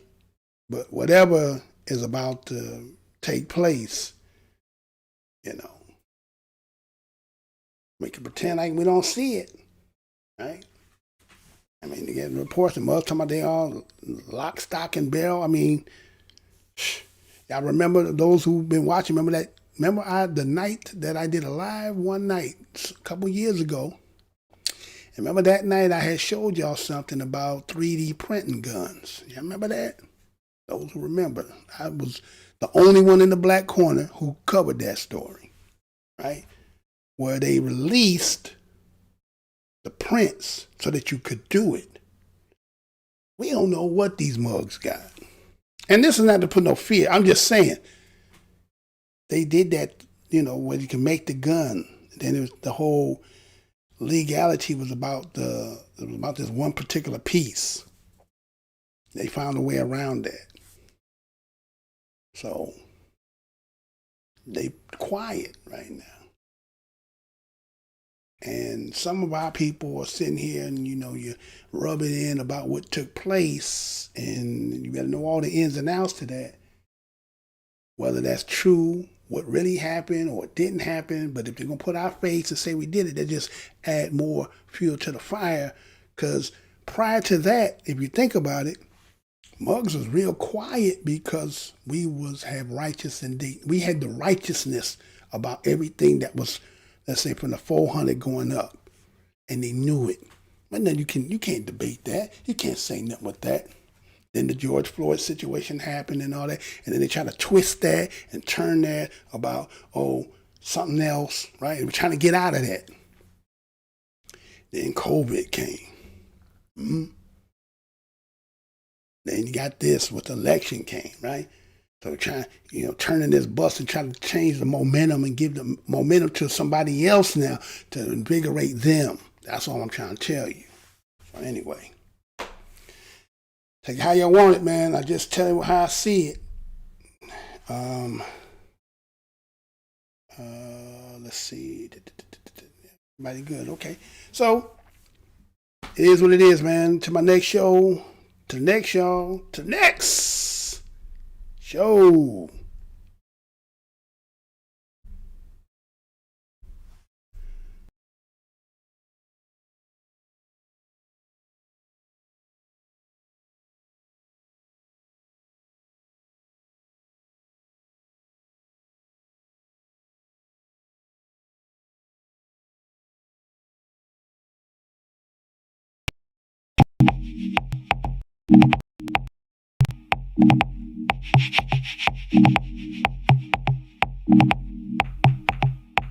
Exactly, my sister. Exactly.